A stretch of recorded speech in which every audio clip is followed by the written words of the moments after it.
नमस्कार दोस्तों, welcome to सरल भारत न्यूज। आप देख रहे हैं सरल भारत न्यूज और आज की हमारी स्पेशल वार्ता सेशन का टॉपिक है इन्वायरमेंटल टॉक्स। दोस्तों, प्रकृति और मानव दोनों प्रेमी हैं, पर अंतर क्या है?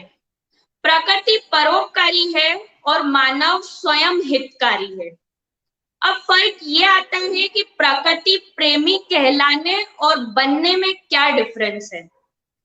आज ऐसी ही शख्सियत मेरे साथ इस वार्ता में जुड़ी हैं, रिस्पेक्टेड प्रकृति प्रेमी महेश तिवारी सर, जो कि सागर मध्य प्रदेश के रहने वाले हैं।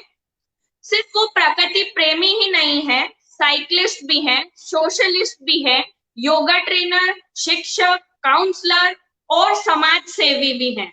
इनके बारे में जितना बताया जाए उतना कम है। और दोस्तों, एक और चीज मैं आपको बता दूं कि सर पहले भी सरल भारत पर आ चुके हैं। उनका ये दूसरी चर्चा होगी इस सेशन में। बहुत सी चीजें तब भी उन्होंने हमारे साथ शेयर की थी, आज हम वही कंटिन्यू करेंगे। सर, आपका बहुत बहुत स्वागत है। हारित नमस्कार और हृदय से आप सभी पूरी टीम का धन्यवाद मैम, आपका भी कि आपने मुझे मौका दिया।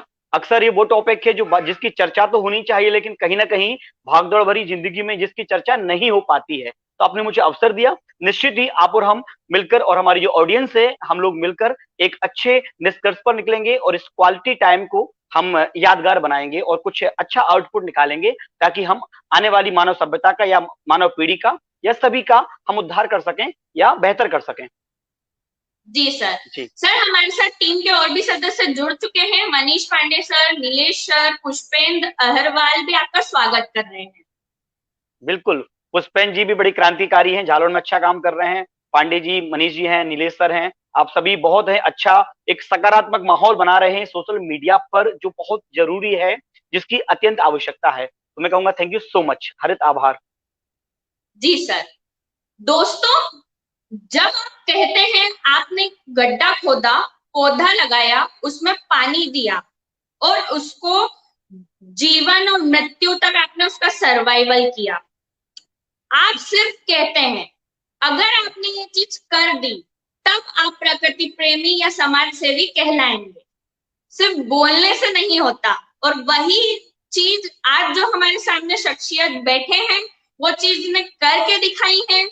महेश सर बहुत ही एक्टिव सोशल वर्कर है, जो लगातार कई वर्षों से निस्वार्थ निश्चल भाव से प्रकृति की भी सेवा कर रहे हैं और समाज की भी सेवा कर रहे हैं। अब मैं सर सबसे पहले आपसे ये प्रश्न ही पूछूंगी कि आपको इसमें कितने साल हो गए हैं समाज सेवा करते हुए, और मतलब आपने किस उम्र से ये चीज शुरू कर दी थी, और क्या आपको बचपन से ही प्रकृति से लगाव था?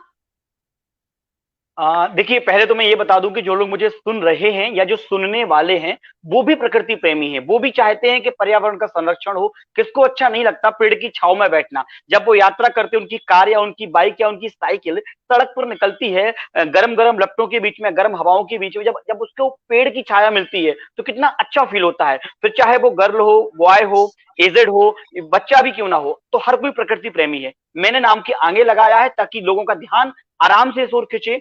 तो मैंने ये 2 से 4 साल पहले ही लगाया है। लेकिन आपने जैसा कि कहा कि कब से कर रहे हो, तो ये 2010 से और 11 के बीच की बात है, तब से मैं अवेयर हुआ हूं। और 2014 और 15 के बीच से तो स्पेशली पर्यावरण के लिए जुझारू तरीके से काम कर रहा हूं। और बचपन में तो ऐसा बिल्कुल भी नहीं था, स्कूल टाइम पे भी ऐसी इच्छा नहीं होती थी कभी, क्योंकि मुझे लगता है कि पर्यावरण सिलेबस में तो है, लेकिन शायद मैं सारे गुरुओं पे कमेंट तो नहीं करना चाहूंगा, लेकिन कहीं ना कहीं उतने इंटरेस्टिंग तरीके से पढ़ाया ही नहीं जाता कि बच्चों की इच्छा हो पर्यावरण के प्रति। तो मेरी 12th क्लास तक तो कोई इच्छा नहीं थी। इवन जब मैं कॉलेज में आया, जब मैंने अपराध शास्त्र से ग्रेजुएशन की, तब उस समय भी मेरे अंदर पर्यावरण के प्रति 1% भी भाव नहीं थे। ये आपने सुना होगा, कवियों के बारे में हम पढ़ते हैं कि बचपन से ही वो इस प्रवृत्ति के थे या बचपन से ही वो ऐसे थे। तो ऐसा मेरे बारे में बिल्कुल भी नहीं है। I was totally negative person at all, की मतलब मैं 1% भी सिंसियर नहीं था कि मुझे लगता था कि क्या है एनवायरमेंट और मुझे क्या करना। लेकिन जब धीरे धीरे जाना इसके बारे में, लोगों से मिला, इंटरनेट पे पढ़ा, और कुछ घटनाएं जब सुनने मिली कि बड़ी बड़ी घटनाएं क्यों घट रही हैं आखिर। कहीं देखते हैं ग्लेशियर पिघल जाता है, कहीं देखते हैं कि नदी की धार इतनी ज्यादा हो जाती है कि लोगों के घरों में घुस जाती है, मार्केट के अंदर तबाही हो रही है। तब इन चीजों का अध्ययन किया, तब मालूम पड़ा कि प्रकृति प्रेमी होना बहुत आवश्यक है। तो बस ऐसे ही 2011 से ये सिलसिला चलता आ रहा है, तकरीबन 10 से 11 वर्ष हो गए हैं, और आप जैसे और जो दर्शक हैं जैसे अच्छे लोग मिलते गए, सिलसिला बढ़ता चला गया, और बस हम लोग अभी निरंतर सेवा कर रहे हैं और जारी रहेगा ये। जी मैम। जी सर। सर प्रकृति प्रेमी जैसे आपने बताया इन्वायरमेंटलिस्ट है, कहीं ना जी कहीं ये हमारे समाज में खोए हुए हैं। रियल हीरोज का जो टैग मिलना चाहिए वो आप जैसे हीरोज को मिलना चाहिए। अभी हमारे पास रिसेंटली कमेंट भी आया है कमेंट सेक्शन में अर्पित जैन के द्वारा कि हीरो हो आप, जो रियल टैग है वो आपको सूट करता है, क्योंकि आप वैसा करके बता रहे हैं, काम वैसा कर रहे हैं और वो लोगों को जतला नहीं रहे हैं। आज अगर सब देखा जाए तो इन्वायरमेंट एक शब्द हो गया है, फैशन और ट्रेंड हो गया है, उसमें भी कई ऑर्गेनाइजेशंस लगी हुई हैं। किसी ने ड्राइंग कंपटीशन कर लिया, किसी ने सिंगिंग कर लिया, सोशल मीडिया पे आप देखते हैं हर चीज इन्वायरमेंट के प्रति आजकल बहुत ज्यादा फैला हुआ है, पोस्टर वगैरह। पर कहीं ना कहीं उसमें दिखावा है या अपनी ऑर्गेनाइजेशन की एडवर्टाइजमेंट है। अब सर इस चीज को कैसे रोका जाए? लोगों का जो इग्नोरेंस है या फिर जो फैशन ट्रेंड बन रहा है एनवायरमेंट के प्रति, उसको कैसे डिफरेंशिएट किया जाए? मैम यहाँ दो बातें आती हैं। जो ये लोग कर रहे हैं, सबसे पहले तो मैं इनको थैंक यू बोलूंगा। थैंक यू इसीलिए बोलूंगा कि भले ही वो खुद की एडवर्टाइजमेंट के लिए ही क्यों ना कर रहे हो, लेकिन इससे कम से कम, यदि मैं बात करूं 30 स्टूडेंट की, मैं पढ़ाता हूं स्कूल में ही पढ़ाता हूं, गेस्ट फैकल्टी हूं, कॉलेज में ही पढ़ाता हूं, मैं फार्मेसी प्लस इंजीनियरिंग दोनों में पढ़ाता हूं। मतलब ऐसा कहा जाए कि मैं सुबह से शाम तक पढ़ाता ही रहता हूं, बीच बीच में ये सब चलता रहता है मेरा। तो मैंने देखा कि 30 में से 10 स्टूडेंट ने ही एक बार सोचा होगा एनवायरमेंट के बारे में। तो यदि इस तरह के ट्रेंड चलते रहेंगे, लोग अपनी एडवर्टाइजमेंट करते रहेंगे, सिर्फ सोशल ट्रेंड ही चलाएंगे, सोशल मीडिया तक ही सीमित रहे, उससे भी लोगों के मन में एक प्रश्न उठता है कि व्हाट एम आई डूइंग, मैं क्या कर रहा हूं, या व्हाट इज एनवायरमेंट, या व्हाई वी सही नीड टू बात। प्रोटेक्ट, क्यों आवश्यकता है। तो मैं मानता हूं कहीं ना कहीं ये लोग भी बिल्कुल कुछ ना करने से, कहते हैं ना something is better than nothing, तो जो कुछ नहीं कर रहे हैं उनसे कई गुना बेहतर ये लोग करें। और प्लीज कंटिन्यू, क्योंकि आप कुछ नहीं कर सकते। देखिए दिल्ली वो भी पहुंचेगा जो दौड़ रहा है, दिल्ली वो भी पहुंचेगा जो चल रहा है, जो रेंग रहा है वो भी पहुंचेगा, लेकिन जो हाथ पे हाथ रखे बस बैठा हुआ है कि गवर्नमेंट कुछ करेगी, या पूर्वज उन्होंने कुछ किया होगा उसी का यूज कर रहा है, या कुछ चमत्कार होगा, या भगत सिंह पैदा होगा लेकिन बाजू वाले के घर में आजादी मुझे मिल जाए, यदि हम यही सोचते रह जाएंगे तो समाज में यू टर्न या परिवर्तन कभी नहीं आने वाला। तो ये तो बहुत जरूरी है। ये लोग नेगेटिव वे में भले ही है, लेकिन ये अच्छा कर रहे हैं, ये भी करते चलें। और कैसे बदला जाए या कैसे रोका जाए, तो कहीं ना कहीं, जैसे मैं आपको छोटा सा उदाहरण दूंगा, टीवी में एक एड आती है अमूल दूध की, अमूल दूध पीता है इंडिया। मैं ऐड नहीं कर रहा हूं, लेकिन मेरे पास एक पॉलिथीन है, इसमें भी अमूल दूध का ही, एक मिनट मैं कैमरे के सामने लाता हूं, ये देखिए। अब जी ज्यादातर लोग यहाँ ना देख के यहाँ देख रहे होंगे कि ये क्या है, अमूल के दूध में से ये क्या हो गया पौधा। तो भाई अमूल दूध पीता है इंडिया या मध्य प्रदेश या यूपी, मुझे तो नहीं पता, लेकिन आप इस पॉलिथीन को बेकार में ना फेंक कर आप इसमें प्लांट लगाएंगे। देखिए स्पाइडर प्लांट है, ऑक्सीजन देता है, और आपके जीरो मेंटेनेंस प्लांट है, छोटी छोटी आपको होल करना है। तो इस तरह से आप ट्रेंड चलाइए, अपनी एडवर्टाइजमेंट कीजिए, छोटे छोटे बदलाव आप अपने अंदर लाइए। एक ये साधारण सी पॉलिथीन है, बिल्कुल साधारण सी पॉलिथीन है, कोई लेवल नहीं लगा, इसमें मैंने स्नैक प्लांट लगाया, सभी को पता है, बड़े से बड़े दिग्गज, बड़े से बड़े साइंटिस्ट, आप बड़े से बड़े चैनल पे देख लीजिए, आप नासा में रिसर्च हो चुकी है स्नैक प्लांट के कितने फायदे हैं, ये आप लगा सकते हैं। तो इस ट्रेंड को रोकने की बजाय ये चलने दें मैम, मैं ये मानता हूं। और आप अपने लेवल से क्या कर सकते हैं, ये छोटा सा एक पाइप है, ये देखिए, ये पाइप घर में लगा होता है, पाइप फूट जाता है, तो उस पाइप को मैंने फेंकने की बजाय हमने इसमें स्नैक प्लांट लगाया, तकरीबन ये 2.5 फीट का हो गया है, और ये ऑक्सीजन दे रहा है। तो ये इस छोटे छोटे बदलाव लाकर हम बहुत कुछ कर सकते हैं। अभी पतंजलि का विरोध हो रहा है, बहुत ज्यादा लोग विरोध कर रहे हैं, ठीक है, कुछ लोग तारीफ कर रहे हैं, हमने ना विरोध किया ना हमने तारीफ करी, हमने उसमें एक प्लांट लगाया, देखिए अभी प्लांट छोटा सा रेडी हो जाएगा पॉलिथीन में। तो ऐसे ऐसे बदलाव हम मैम कर सकते हैं। तो बस संकल्प लेना होगा हमें कि क्यों करना है, तो एक अपने अंदर क्यों ढूंढ लीजिए कि क्यों आवश्यक है पर्यावरण के लिए काम करना। आप एडवर्टाइजमेंट करते चलिए, सोशल ट्रेंड चलाते रहिए, दिखावा करते रहिए, साथ साथ कुछ प्रैक्टिकल भी करते रहिए। मैं बस यही कहना चाहूंगा मैम। जी सर, बहुत ही अच्छे विचार हैं, और खासकर आपने जो प्लास्टिक का यूज किया है ये अभी के लिए बहुत जरूरी है। अगर हम कोरोना में ये चीज सिचुएशन देखें तो आज देखिए कि पीपीई किट हमें प्लास्टिक पहनना पड़ रहा है। जो लोग बिल्कुल सड़कों पर फेंक के प्रकृति को गंदा कर रहे थे, आज कोरोना ने उसका कहीं ना कहीं बदला ले लिया है। और हम देख रहे हैं बिल्कुल। अक्सर बहुत सारी आपदा आ चुकी है, बाढ़ हो, वॉल्केनो हो, अमेज़न के जंगलों में आग हो, और रिसेंटली हम देख रहे हैं कि ऐसी सिचुएशंस के बाद भी हम सिर्फ डायमंड्स के पीछे बक्सोवा के जंगलों को काट रहे हैं। सर, उस पे आपका क्या विचार है? बक्सवाहा कर देगा सब कुछ स्वाहा, इसीलिए मैं कहूंगा बख्श दीजिए इस बक्सवाहा को, और जो नहीं बख्शेगा उसको कीमत तो चुकानी पड़ेगी, फिर चाहे वो मिनिस्टर हो या सोशल एक्टिविस्ट, मतलब कोई भी हो। तो सोशल एक्टिविस्ट, अच्छी बात तो ये है बक्सवाहा के केस में कि बहुत सारे लोग इसमें आगे आए हैं, एकजुट हुए हैं और उन्होंने पर्यावरण के महत्व को समझा है। लेकिन कहीं ना कहीं गवर्नमेंट ने उसका सपोर्ट नहीं किया या उसको हल्के में लिया जा रहा है।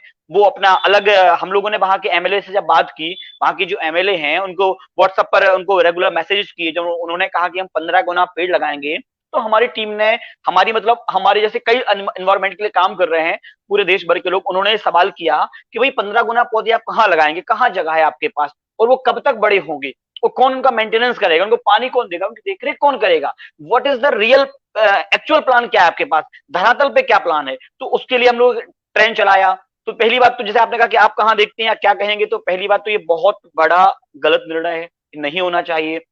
ड्रिल करके या अन्य अनेक अन्य पद्धति के बारे में सोचिए हम, या नहीं भी निकलते हैं तो इट्स ओके, हम उसके बिना रह लेंगे, लेकिन ऑक्सीजन के बिना, हरियाली के बिना, जो लाखों वन्य जीव हैं, इनके बिना हम शायद नहीं रह पाएंगे। और ये बक्सवाहा छोटी सी जगह में नहीं, बहुत बड़ी जगह में फैला है। इससे आगे लगा है पन्ना टाइगर रिजर्व, जहां पन्ना, हीरा पन्ना, एक गाना भी है, हीरा पन्ना की तमन्ना है कि पन्ना या हीरा मुझे मिल जाए, इस तरह बड़ा पुरानी फिल्म है।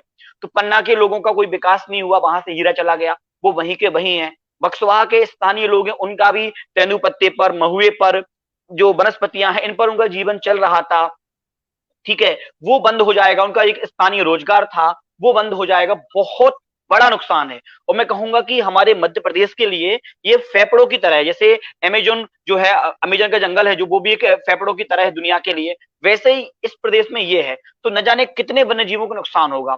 तो इसके लिए प्रयास किया जा रहा है, लेकिन ये एक कड़वा सच है और हमें ये मानना पड़ेगा कि बहुत हद तक, मैं यहाँ नेगेटिव नहीं बोल रहा हूँ, बट हाँ, हम लोगों ने इसकी धरातल तक गए और देखा है कि बहुत मुश्किल है इसको बचाना। इसलिए अभी फिलहाल में मैंने उसमें ऊर्जा ना लगाकर मैं अधिक से अधिक प्लांटेशन करने में, रिसेंटली हमने एक मियावाकी प्रोजेक्ट स्टार्ट किया है शमशान घाट में, तो हम उस पर फोकस कर रहे हैं और जगह जगह सड़कों पर, डिवाइडर पर, और लोगों से रिक्वेस्ट कर रहे हैं कि आप अपने घर में जगह छोड़िए थोड़ी सी, 2 फीट की, 4 फीट की, और आप प्लांटेशन कीजिए। आप ही को छाया, आप ही को हरियाली, और आप ही को ऑक्सीजन, आप ही को ठंडक मिलेगी।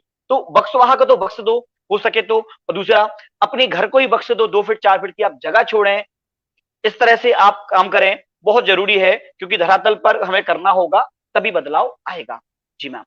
जी बिल्कुल सर, मैं भी आपसे सहमत हूँ, और हमारे साथ लगातार बहुत लोग जुड़ रहे हैं, वो भी इससे सहमत है। मैं नाम लेना चाहूंगी, सलोनी जैन है, नीलेश पटेल जी है, अर्पित जैन है, अमीय कुमार निगम है, लक्ष्मी चौकसे दी है, सभी आपको वेलकम कर रहे हैं, आपके विचार से पूरी तरह सहमत है। सभी को दिल से हरित आभार। हरित क्रांति आप और हमको मिलकर ही लानी है। धन्यवाद। जी बिल्कुल सर। सर, इसके अलावा आपने एक जिक्र किया कि थोड़ा लोग इग्नोर करते हैं। अगर देखा जाए तो हमारे धर्म ग्रंथों में रामायण है, महाभारत है, उसमें कई पेड़ पौधों का उल्लेख है। अगर मैं 2 नाम लूं स्पेशली, तो अपराजिता, जिनको देवी के रूप में भी माना जाता है, और शमी, जिसकी पूजा करके रामायण में राम जी युद्ध जीते और पांडव महाभारत में जीते। तो बिल्कुल, ऐसे ही कई पेड़ पौधे हैं जो आजकल बच्चे तो क्या, बड़े को भी रिकॉग्नाइज नहीं होते हैं, उनको बिल्कुल। नर्सरी जाके उचित नॉलेज लेनी पड़ती है। तो क्या इंडियन गवर्नमेंट में ऐसी स्ट्रेटेजी आनी चाहिए कि बच्चों को बचपन से ही पेड़ पौधे, पशु पक्षी, यानी कि फ्लोरा फोना स्टडीज के बारे में ज्ञान दिया जाए? क्योंकि या तो उनको 4 फूल का नाम मालूम होगा, रोज, लोटस, डेजी, लिली, उसके अलावा उनको बिल्कुल। उसकी अहमियत नहीं मालूम है। जी, आपका क्या विचार? बहुत ही, जी बिल्कुल मैम, समझ गया। बहुत ही गहरा और बहुत ही महत्वपूर्ण सवाल है ये। अभी आप यदि 10 लोगों से बात करें, 10 में से 7 लोगों को सही तरीके से प्लांटेशन करते नहीं बनता। 10 में से 7 लोगों को 10 फूलों के बारे में, गुलाब के बस पता है कि गुलाब कैसा होता है, रोज डे आता है तो वो इस तरह का गुलाब, इसलिए व्हाइट गुलाब है, रेड गुलाब है। जो गुलाब गिफ्ट करते हैं, मैं उनसे एक सवाल करना चाहूंगा, क्या आपने अपने जीवन में एक गुलाब उगाया है? अरे अपने तरफ से एक गुलाब उगाइए, वो आप गिफ्ट कीजिए ना, आप पौधा गिफ्ट कीजिए ना। ठीक है, तो गवर्नमेंट को क्या करना चाहिए, क्या स्ट्रेटजी बनानी चाहिए? तो गवर्नमेंट ने तो स्ट्रेटजी बना के रखी है, यहाँ मैं थोड़ा सा फेवर लेना चाहूंगा। और दूसरी बात यह है कि हाँ, उस प्लान पर एक नेगेटिव बात यहाँ ये कहना चाहूंगा कि योजना तो बनती है लेकिन उस पॉलिसी को लागू करवाने के लिए जो शक्ति होनी चाहिए वो नहीं होती। तो एक तो ये ड्रॉबैक है। दूसरी बात, जो टीचर पढ़ाता है एनवायरमेंट, उसके अंदर खुद ही वो इंटरेस्ट नहीं होता, वो जुनून नहीं होता है, वो पागलपन नहीं होता, तो बच्चे उसका एक्सप्रेशन देखकर, वो जुनून देखकर नहीं समझ पाते। वो बस ये कहते हैं कि इंपोर्टेंट है, पढ़ लो, मोस्ट इंपोर्टेंट है, 5 नंबर का आएगा, 10 नंबर का आएगा, 2 नंबर का आएगा, विकल्प में आएगा, इट्स ऑल। वो ये है। जबकि मैं ये कहता हूं कि यदि प्रकाश संश्लेषण के बारे में पढ़ाया जा रहा है तो बच्चे को पौधे के पास ले जाइए, बच्चों को बताइए कि देखिए ये पत्ते हैं, ये जड़ें हैं, यहाँ से पानी आएगा, यहाँ से धूप आएगी तो प्रकाश संश्लेषण होगा, जड़ों से पानी पहुंचेगा, फिर ये पानी यहाँ पहुंचाएगा, इससे पुष्प आएंगे, ये छोटा सा ये कंद है, फिर पुष्प निकला, फिर ये फूल गया, ये तना है। जब प्रैक्टिकल बात करेंगे तो बच्चे नहीं भूलेंगे कभी। तो ये स्ट्रेटजी आपको हमको लानी होगी। तो एक तो शिक्षक, दूसरा गवर्नमेंट की पॉलिसी सख्ती से लागू करवाएं। तीसरी बात यह है कि घरों में ये चर्चा नहीं होती है, घरों में एक हेल्दी इन्वायरमेंट होना चाहिए। मैं अकेला प्रकृति प्रेमी नहीं हूं, 1 अरब 35 करोड़ आबादी, हर कोई व्यक्ति, अभी मैंने उदाहरण में दिया भी था, रास्ते में किस तरह ठंडक होती है तो अच्छा लगता है पेड़ों के नीचे घूमना, गार्डन जाते हैं हम, शादियां गार्डन से ही क्यों हो रही हैं, घरों से क्यों नहीं करते हम? क्योंकि घर कहाँ, माचिस के डिब्बे जैसे घर है, आप दरवाजा खोलते ही दूसरे दरवाजे में टच होता है आपका दरवाजा, इतना पैक है, जगह जगह सीमेंट कर दिया है हमने, कंक्रीट का जंगल खड़ा कर दिया है। तो आपको हमें गार्डन की ओर जाना पड़ता है, वहां अच्छा फील होता है। हम कुल्लू मनाली जाते हैं, शिमला जाते हैं, तरह जगह जाते हैं घूमने के लिए। अभी फोटोज वायरल हो रही हैं कि हाउसफुल है, जगह नहीं मिल रही होटल्स में, फिर हॉस्पिटल में जगह नहीं मिलेगी, लोग ये बातें कर रहे हैं। तो क्यों जाना पड़ रहा है हमें? तो हमें आसपास को हमें बनाना पड़ेगा ग्रीन, ग्रीन जोन हमें बनाना पड़ेगा। और ये बहुत आसान है, छोटे छोटे बदलाव लाके आप ये कर सकते हैं। कुछ उदाहरण मैंने प्लास्टिक के आपको दिए। एक कदम जब आप रखते हैं किसी चीज में तो आगे के कदम अपने आप बढ़ते जाते हैं। एक बार हम संकल्प ले लें कि हमें पर्यावरण के लिए, आपने कहा कि 4 फूलों के नाम, एकदम सही है। जब मैं फर्स्ट ईयर में था, फाइनल ईयर में था, मुझे भी गुलाब के अलावा, जासुन के अलावा पता नहीं था 4 फूल के अलावा 5वां फूल, और आज भी मेरे साथियों को नहीं पता है। अभी मैं लास्ट बी प्लांटेशन कर रहा था, मैं उस व्यक्ति का, संस्था का नाम तो नहीं लूंगा मैम, लेकिन आप सुनकर चौंक जाएंगे, जितने दर्शक सुन रहे हैं और जो सुनेंगे वो भी चौंक जाएंगे कि वो जो सज्जन थे उनकी उम्र है तकरीबन 62 साल। अगर वो लाइव देखेंगे तो मुझे कोई, मतलब बाद में देखेंगे, मुझे कोई दिक्कत नहीं, माफी मांग लूंगा, हालांकि मैं सही बोल रहा हूँ। 62 साल की उम्र में उन्होंने ये पौधा लिया, गड्ढा हमने करके दिया, उन्होंने पौधा रख दिया और उन्होंने उस पर मिट्टी लगा दी। उन्होंने इस पॉलीथीन को यहाँ से खोलना भी उचित नहीं समझा, उनको पता ही नहीं था कि पौधा ऐसे लगाना है। 62 साल की उम्र में आदरणीय को ये नहीं पता कि प्लांटेशन कैसे करना है। अब यहाँ 2 बातें आती हैं, एक नेगेटिव, एक पॉजिटिव। एक तो उनकी गलती है कि उन्होंने कभी किया नहीं, दूसरा ये कि उनकी, जब वो बचपन में थे तो आवश्यकता ही नहीं थी उनको सीखने की, जब वो जवानी में आए तब भी पर्याप्त पेड़ थे, तो जरूरत ही नहीं पड़ी पर्यावरण बचाने के लिए किसी आंदोलन को करने की, तो वो नहीं सीख पाई, उनकी गलती नहीं है। लेकिन आज पिछले 10 वर्षों में, 20 वर्षों में वो ये देख रहे हैं तो उन्हें सीखना चाहिए, उन्हें ट्रेनिंग लेनी चाहिए। तो मैं कह रहा था कि यदि हमारे घरों में चर्चा होगी, स्कूल में चर्चा होगी, दोस्तों में गपशप में, चाय की जगह पे सुट्टा उट्टा पार्टी होती है, जब चाय की पार्टी होती है, यदि उस वक्त हम 5 मिनट, 1 घंटे की बात ना, सिर्फ 5 मिनट बात कर लें पर्यावरण के बारे में, और ये बोले हाँ भाई तेरा बर्थडे आज, बता तूने कितने पेड़ लगाए और पिछले वाले पेड़ों का क्या हुआ भाई, ठीक है। अगर हम ये चर्चा करने लगे तो सोचिए कितना बड़ा बदलाव आएगा। तो अकेले गवर्नमेंट से नहीं होने वाला, ये आपको हमको मिलकर करना पड़ेगा, तभी यू टर्न आएगा। मैंने पहले भी कहा था, हर कोई चाहता है आजादी हो, आजादी मिले, क्रांति आए, लेकिन भगत सिंह बनने के लिए कोई तैयार नहीं है। भगत सिंह बाजूवाला बने, शहीद वो हो जाए, आजादी मुझे मिल जाए, तो ऐसे नहीं होगा। इस कड़वे घूंट को हमें उतारना नहीं बल्कि एक्सेप्ट करना होगा। छोटे छोटे बदलाव हमें लाने पड़ेंगे। प्लास्टिक की जगह स्टील की बोतल का प्रयोग करना पड़ेगा। हम लोग, जब मैं छोटा सा उदाहरण देना चाहूंगा, मैं 10 दिन के लिए मुंबई घूमने गया और 5 दिन के लिए जयपुर गया। तो जयपुर में एक आरजे कार्तिक करके बड़ी अच्छी शख्सियत है, उनका लाइव कार्यक्रम आ रहा था फेसबुक पर। उनको मैंने बताया कि मैं आपके जयपुर आया, 4 दिन रहा, 4 दिन में मैंने एक भी प्लास्टिक की बोतल नहीं फेंकी। तो लाइव में उन्होंने मेरा कमेंट लिया और उन्होंने बोला कि आप जैसे लोगों का हम तहे दिल से स्वागत करते हैं, आप लोग आए हमारे जयपुर में, हमें अच्छा लगेगा। मुंबई में 10 दिन रह के आया, हम स्टील की बोतल से काम चलाया, ठीक है। तो ये छोटे छोटे बदलाव लाके हम बहुत कुछ कर सकते हैं, तभी इस स्ट्रेटजी को, इस योजना को सफल बना सकते हैं। धन्यवाद। जी सर, बिल्कुल मैं भी आपसे सहमत हूँ। एक कदम अगर हम आगे बढ़ेंगे, दूसरों पर नहीं डिपेंड होंगे, तो कहीं ना कहीं वो चेंज आ सकता है समाज में। जी, दूसरी जी, बात सर, रही बात कोर्स को इन्वॉल्व करने की बच्चों के लिए, इससे हमारे दर्शक भी फेमस है, अर्पित जिन का भी कमेंट है कि बच्चों को अवश्य ये चीज पढ़ानी चाहिए। सर, आपको पौधों की इतनी नॉलेज है, इसके अलावा आप दूसरे रिसोर्स को भी सेव करते हैं, चाहे नदियों को सेव करना हो, उनकी गंदगी के बारे में अवेयरनेस करना हो, जैसे नदी के लिए आपने नर्मदा बचाओ आंदोलन भी शुरू किया है, उसके लिए भी आपने बहुत इनिशिएटिव लिया है, मैं दर्शकों को बताना चाहूंगी। तो सर मैं एक क्वेश्चन पूछना चाहती हूँ कि नर्मदा बचाओ आंदोलन के बारे में आप कुछ अपनी शेयर करें इंफॉर्मेशन दर्शकों से कि आपने कैसे वो इनिशिएटिव स्टार्ट किया, और इसके अलावा जब आप पौधे लगाते हैं तो आप नई तकनीक का इस्तेमाल करते हैं कि हमारी जो नॉर्मल तकनीक है, नॉलेज है, उसको इस्तेमाल करके पौधे लगाते हैं, कि पानी सेव करके ड्रिप इरिगेशन का इस्तेमाल करते हैं? जी मैम, आपने दो सवाल पूछे हैं और दोनों ही बड़े गहरे हैं, और इनका अर्थ, इनका जवाब जानना हर किसी के लिए जरूरी है। यदि मैं बोलूं कि मैं समाज सेवी कैसे बना, शुरुआत कैसे हुई, तो इसका जवाब भी इसी में है जो आपने प्रश्न पूछा है। हमने सबसे देखो, नर्मदा बचाओ आंदोलन मैंने स्टार्ट नहीं किया था, उसके लिए तो मेघा कुमारी जी आदरणीय है, वो है, और बड़े बड़े दिग्गज हैं जो कर रहे हैं इस पे काम, इन्होंने अनशन भी किया है। हमने मतलब मैंने अपने स्तर पे क्या किया, तो बड़ा रोचक तथ्य है। हम लोग यूं ही एक दिन प्लान करते हैं, चलो पिकनिक चलते हैं घूमने के लिए, आप लोग, हर कोई करता है प्लान, तो मैं अपने स्टूडेंट के साथ में, हम लोग 6 बाइक उठाते हैं, और हर बाइक पे 2-2 बंदे, किसी पे 3 बंदे, गर्ल्स बॉयज हम लोग इकट्ठे होते हैं और निकल जाते हैं अपने घर से 115-120 किलोमीटर दूर। नर्मदा जी हैं बरमान में, नरसिंहपुर जिला, जबलपुर संभाग है वहां हम लोग निकल जाते हैं। अब देखिए क्या होता है, हम अपने साथ में खाने की व्यवस्था, पीने की व्यवस्था कुछ नहीं ले जाते। हम वहां जाते हैं तो हम नर्मदा, पूर्णिमा का दिन था, और पूर्णिमा पर नर्मदा जी के यहाँ बहुत अधिक भीड़ होती है। सतधारा नाम का एक घाट है जहाँ पे 7 धाराएं हैं अलग अलग नदी की, वहां हम जाते हैं। वहां पर धर्मपुरी घाट है सतधारा के अंदर। वहां देखा तो इतना सारा कचरा, मतलब आप यकीन नहीं करेंगी कि साबुन शैम्पू के पाउच इतने सारे पड़े हैं किनारे पर, उसके साथ साथ नारियल की पॉलीथिन, एक फूला होता है उसकी पॉलीथिन, चिरौंजी की पॉलीथिन, और जो मिठाई खरीदते हैं उसकी पॉलीथिन, यानी एक व्यक्ति 7 से 8 प्रकार की पॉलीथिन वहां छोड़कर आ रहा है। कई लोग नए कपड़े खरीदते हैं तो पुराने कपड़ों को वहीं छोड़कर आ रहे हैं, कुछ नए चप्पल खरीदते हैं तो वहीं छोड़कर आ रहे हैं। और हमने देखा कि कुछ लोग अपनी गाड़ी को अंदर ले जाके किनारे पर गाड़ी भी धो रहे हैं, स्लीपर भी धो रहे हैं, ठीक है, और साबुन से अब वो इतना रगड़ के नहा रहे हैं जैसे उन्हें जीवन में कभी नहाया ही ना हो, और इतनी सारी मेहनत वही कर रहे हैं, तो पूरी गंदगी छोड़ के आ रहे हैं। अब इसमें हंसने की बात भी, दुख की बात भी, कि आप नर्मदा को मां मानते हो, और मां मानते हो और इतना गंदा करते हो। यदि माँ की गोद में आप इतनी गंदगी करोगे तो आपकी सगी माँ कितना बर्दाश्त करेगी, वो भी आपके कान खींचेगी, और वो भी आपको पिंच करके दूर कर देगी, बोलेगी जाओ दूर खेलो जाके।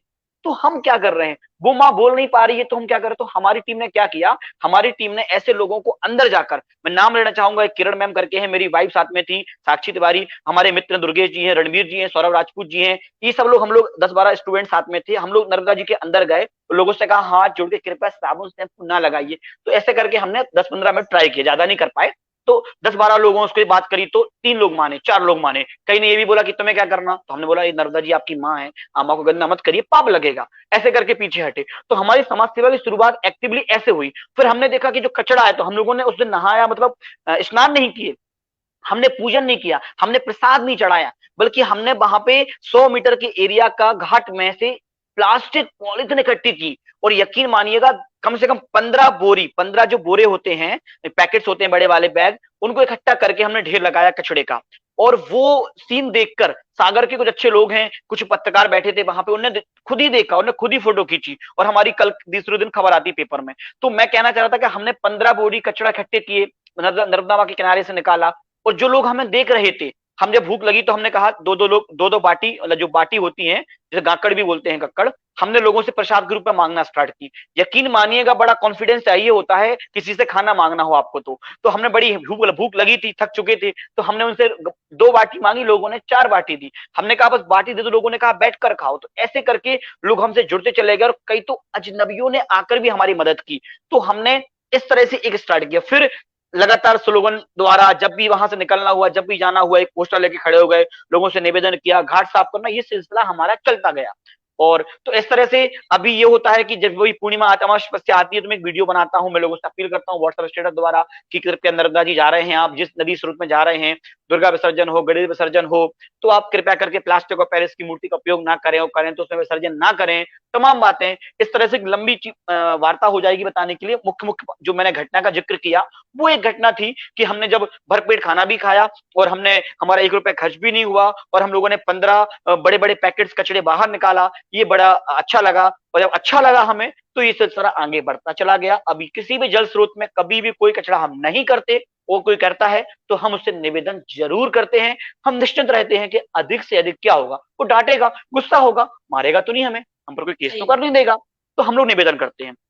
और दूसरा सवाल मैम आपने पूछा था नई पद्धति का, तो सबसे अच्छी तो पुरानी पद्धति है, 3 फीट चौड़ा 3 फीट गहरा आप गड्ढा करें, उसमें फिर बाकी मिट्टी वापस भर दें, और जो आपकी पैकिंग साइज, मान लो आपकी पैकिंग साइज सिर्फ इतनी है 6 फीट 6 इंच की, मतलब आधा फीट की है, और तो उसको आप आराम से पॉलिथीन निकालें और उसमें रख दें और मिट्टी दबा के आप ये करें। एक तो ये पद्धति हो गई, और बीच बीच में उसको देख रेख करते रहें, पानी देते रहें। दूसरी, हम क्या करते हैं कि बाजू में एक मटका खोद, मतलब एक प्लास्टिक की स्टील की बॉटल होती, सॉरी प्लास्टिक की, उसमें बारीक सा होल करते हैं और मिट्टी भर देते हैं, तो धीरे धीरे 7 दिन तक वो पानी चल जाता है। एक तरीका ये है। दूसरा, बाजू में एक मटका होता है मिट्टी का, उसको हम दफना देते हैं, उसके बाजू में गाड़ देते हैं, उससे ड्रिप ड्रिप ड्रिप करके पानी आता रहता है। एक तरीका ये है। ठीक है, तो ये 2-3 तरीके हैं साधारण से, इनको हम अपनाते हैं। बात वही आती है कि आप संकल्प तो लीजिए, समाधान मिलते चले जाएंगे। भाई बल्ब के आविष्कार के पहले कुछ नहीं था, लेकिन बल्ब के आविष्कार करने के लिए या उड़ने के लिए, पंछियों की तरह उड़ने के लिए राइट ब्रदर्स ने या बड़े बड़े साइंटिस्ट ने कुछ किया, जब किया तो समाधान मिलता चला गया। आप संकल्प को ले लो, आपको रोड के डिवाइडर्स पे, पथरीली जमीन पर जहां पत्थर होंगे, आप वहां भी हरियाली ला सकते हो, और हम लोग कर रहे हैं ये। तो आप बस करते चले जाइए, ऑप्शन मिलते चले जाएंगे, लोग आपसे जुड़ते चले जाएंगे। जी सर, जी मैम। बिल्कुल सही बात है सर। लगातार दर्शक आपको देख रहे हैं, अर्पित जैन है, विशाल यादव जी हैं, वो भी आपको वेलकम कर रहे हैं, आपके विचारों से सहमत हैं। और पुष्पेंद्र अहरवाल जी हैं, उन्होंने भी सेव ट्री का स्लोगन दिया है कमेंट में। और साथ ही विवेक विश्वकर्मा जी ने कहा है कि सर का कार्य केवल सागर शहर के अंदर ही सीमित नहीं है। तो ये बात से मैं बिल्कुल सहमत हूँ सर। आप साइकिल के द्वारा भी अवेयरनेस क्रिएट कर रहे हैं, पूरी इंडिया में कर रहे हैं। भोपाल तक आप सिर्फ साइकिल पे गए, इतना सफर आपने किलोमीटर तक तय किया, और वो भी बिना पानी पिए। और साथ ही आप प्रकृति के इतने करीब है कि आप 2 महीने तक बिना पकाए सब्जियां, जी बिल्कुल, उस बिना अनाज के आप लिए हैं, सिर्फ फल और सब्जियों पे, वो भी अंकुरित। तो इसका क्या राज है सर? ये हमारे गुरुजी हैं, करुणा शंकर शुक्ला जी हैं, जो डॉक्टर हैं, उन्होंने मुझे बताया था कि यदि हम प्रकृति के करीब रहना चाहें तो हम तामसी भोजन से या जो ज्यादा मिर्च मसाले वाला खाना होता है उससे हम दूर रह सकते हैं। जैसे मैं आप दर्शकों से बोलूंगा, पहले तो सुन के अजीब लगा होगा प्रश्न, तो मैं आपके प्रश्न को दोहरा देता हूं। 2 सालों तक, तकरीबन 22 से 23 महीनों तक बिना आग से पका खाना, यानी कि रोटी सब्जी दाल चावल मिठाई जो आप खाते हो, ये मैंने नहीं खाई। और दूध भी उबाल कर मैंने नहीं पिया, कच्चा भी नहीं पिया। मैं ये मानता था कि वो गाय का दूध गाय के बछड़े के लिए है, 2 पैर वाले का दूध 2 पैर वाले के लिए, 4 पैर वाले का दूध 4 पैर वाले के लिए है। अब बात करें भोजन की, पके भोजन की, कच्चे भोजन की, देखिए क्या होता है। आप सेव है, जो अनार है, क्या किसी ने सेव को, एप्पल को या अनार को, पोमीग्रेनेट को क्या कभी फ्राई करके खाया है? नहीं खाया है। यदि आप फ्राई करके खाओगे तो वो उसके जो विटामिन हैं, जो मिनरल्स हैं, जो जो उसकी क्वालिटी है, वो नहीं मिल पाएगी। तो ये कॉन्सेप्ट मेरे, जब जो आदरणीय जो आइडियल पर्सन है, मेरे गुरुजी हैं, आप तो दुनिया में नहीं, हालांकि मेरे लिए अभी भी मेरे साथ है वो, तो जब उन्होंने मुझे समझाया तो मुझे लगा कि यार हाँ, ये बात भी सही है। तो मैंने कुछ दिन सिर्फ फल खा के देखा, मुझे लगा एनर्जी लेवल मेरी बढ़ रही है, तो हमने अंकुरित खाना खाया। और आग का प्रयोग हमने नहीं किया, क्योंकि उसमें भी ईंधन खर्च होता है, गैस खर्च होती है, और गैस कहीं ना कहीं, ये आग जलाने के लिए ये प्रदूषण तो होता ही है। हमारे छोटे छोटे बदलाव, तो मैं आप किसी से नहीं कहूंगा कि आप इसको सोचें, क्योंकि ये बड़ा मुश्किल होता है। मेरे तो 22 महीने बड़े अच्छे से निकले। तो मेनली उसका कॉन्सेप्ट ये था कि प्रकृति से जुड़ें, और प्रकृति से जुड़ने के लिए हम फल फूल, सलाद में, मतलब सलाद जो होती है उसमें सारे विटामिन, सारे मिनरल्स मिल जाते हैं। और गेहूं है, मूंग है, चना है, मूंगफली है, हम इनको अंकुरित करके खाते हैं, और थोड़ा सा खाते हैं, चबाकर खाते हैं, तो एनर्जी का लेवल कई गुना बढ़ जाता है। लेकिन हमारे जो, मेरी जो मम्मी है, मतलब मदर है, उनको ये बड़ा अजीब लगा। उनको लगा कि शायद मेरा बेटा कमजोर हो जाएगा, और लोगों ने कहा कि आंतें खराब हो जाएंगी, किसी ने तो कहा कि इसको किसी ने काला जादू कर दिया है।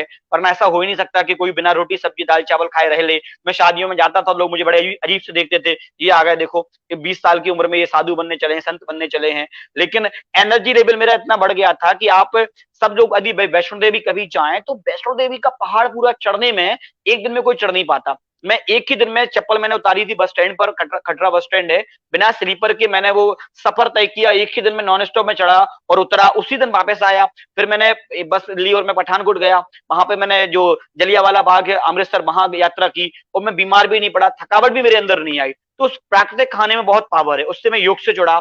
तो कहीं ना कहीं आप हफ्ते में सिर्फ एक दिन या हफ्ते में आधे टाइम आप पका हुआ खाना ना खाएं, रोटी सब्जी आप पका कर ना खाएं, सिर्फ आप अंकुरित खाएं और ये फल सब्जियां खाएं, तो ऊर्जा का लेवल बढ़ेगा, और आप प्रकृति की ओर जुड़ेंगे और कहते हैं जैसा खाओगे मन वैसा होगा, जैसा खाओगे अन्न वैसा होगा मन, तो जैसी मनसा वैसी दशा। तो हम पर्यावरण की ओर जुड़ेंगे और फूल सब्जियों की डिमांड बढ़ेगी। दूध अधिक पीते हैं हम, उससे निश्चित ही नुकसान होता है शरीर।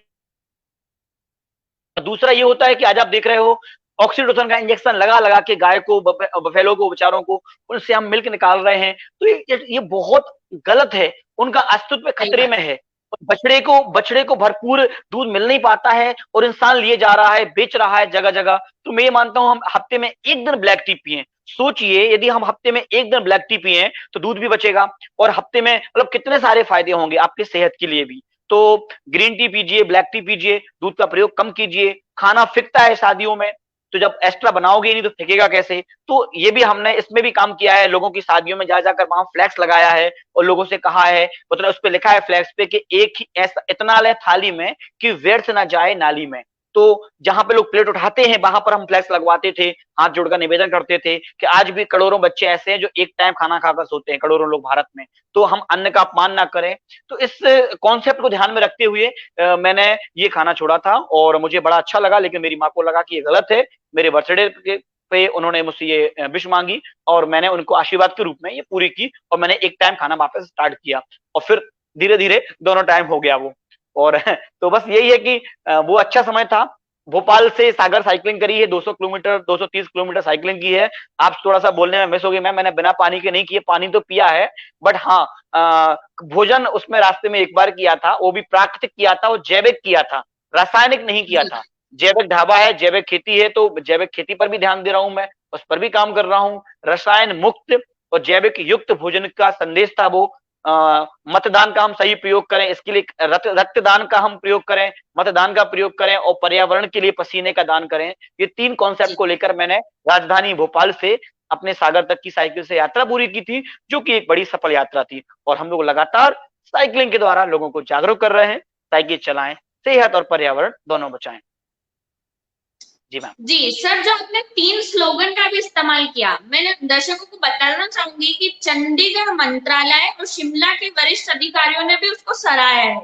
और ये जो आपने 3 स्लोगन निकाले हैं, मैं इसी से आपसे ही ये भावार्थ पूछना चाहूंगी, क्योंकि उसका जो मेन भावार्थ है वो आपके मुंह से सुनना ही अच्छा लगेगा, क्योंकि आपने उसकी एक मीनिंग रखी है, एक समाज में उसके ऊपर एक मोटिवेशनल मैसेज दिया है।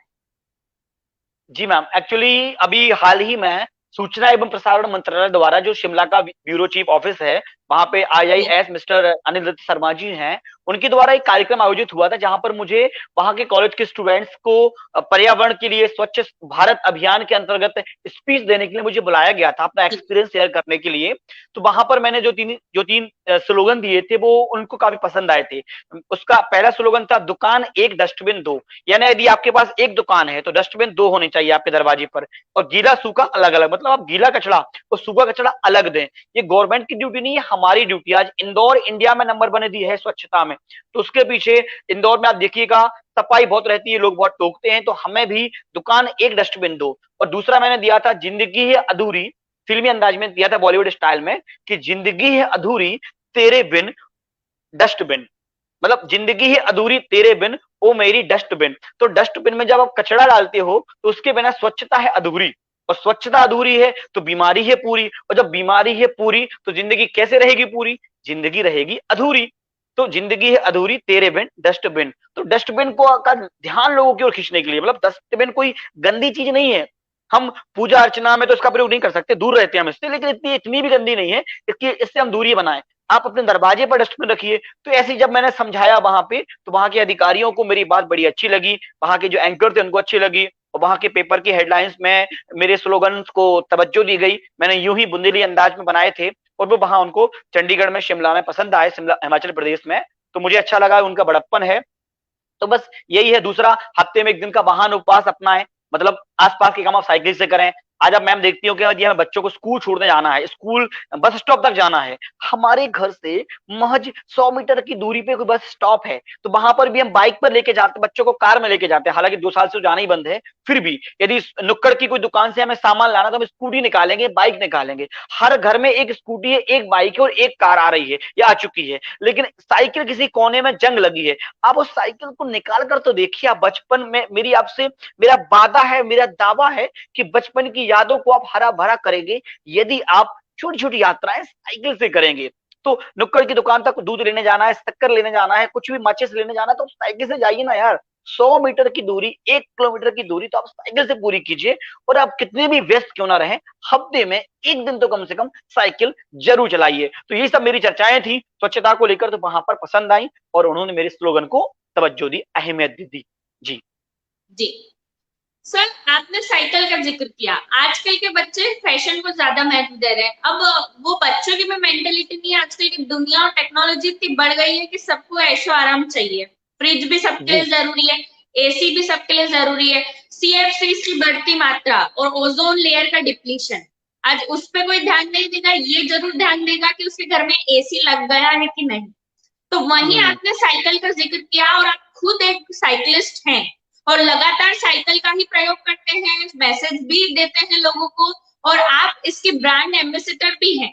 तो उसके बारे में कुछ जी अपना एक्सपीरियंस भी शेयर कीजिए सर।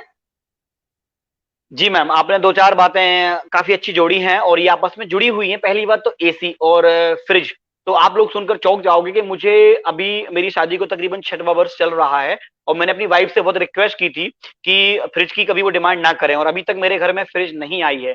मुझे 11 12 वर्ष हो चुके हैं, फ्रिज की आवश्यकता नहीं पड़ी। कूलर पर ही हम ठंडे पानी से काम चला लेते हैं और मटके का प्रयोग करके, मटके के पानी का जो टीडीएस होता है, टोटल डिजोल्व सॉलिड, ये काफी स्ट्रांग होता है। और प्लास्टिक की बोतल की जगह मैंने पहले ही कहा है कि स्टील की बोतल और मटके का पानी, इससे काम चल रहा है। तो फ्रिज की कमी हमारे घर में जरूरत नहीं पड़ी। दूसरा एसी है।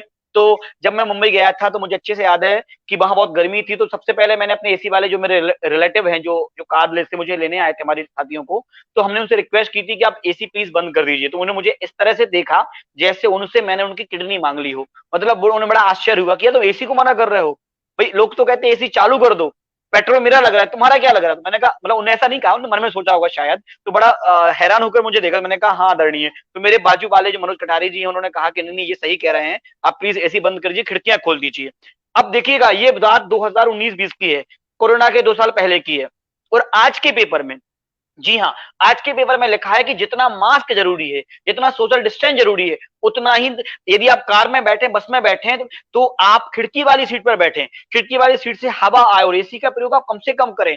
ठीक है, फ्रिज का प्रयोग आप कम से कम करें, कुदरती रहे। तो ये बात आज पेपर में आई है और लोग अब इसको मानेंगे। तो जो लोग पहले से मान रहे हैं वो फील करेंगे कि लाइफ कितनी कंफर्टेबल है, इतना मुश्किल नहीं है इसके बिना रहना। आप करके तो देखें।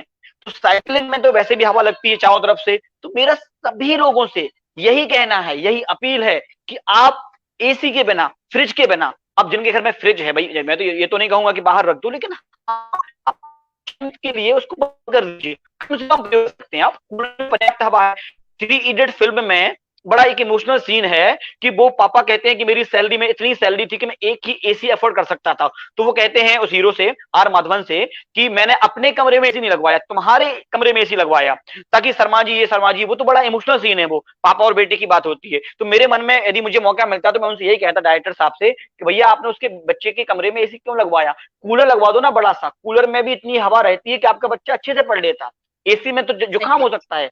जब मैं सीए के पास जाता हूं तो मेरे जो सीए मित्र हैं, जो देखेंगे अभी लाइव, उनको पता है कि मैं 4 5 वर्षों से उनसे मिल रहा हूं, तो मैं पहले कहता हूं प्लीज एसी बंद कर लो, और मुझे देखकर लोग वैसे ही एसी बंद कर लेते हैं। अभी स्मार्ट सिटी का ऑफिस जब मैं जाता हूं तो मैं बड़ा कंफर्टेबल नहीं होता, क्योंकि वहां बिना एसी के काम ही नहीं होता।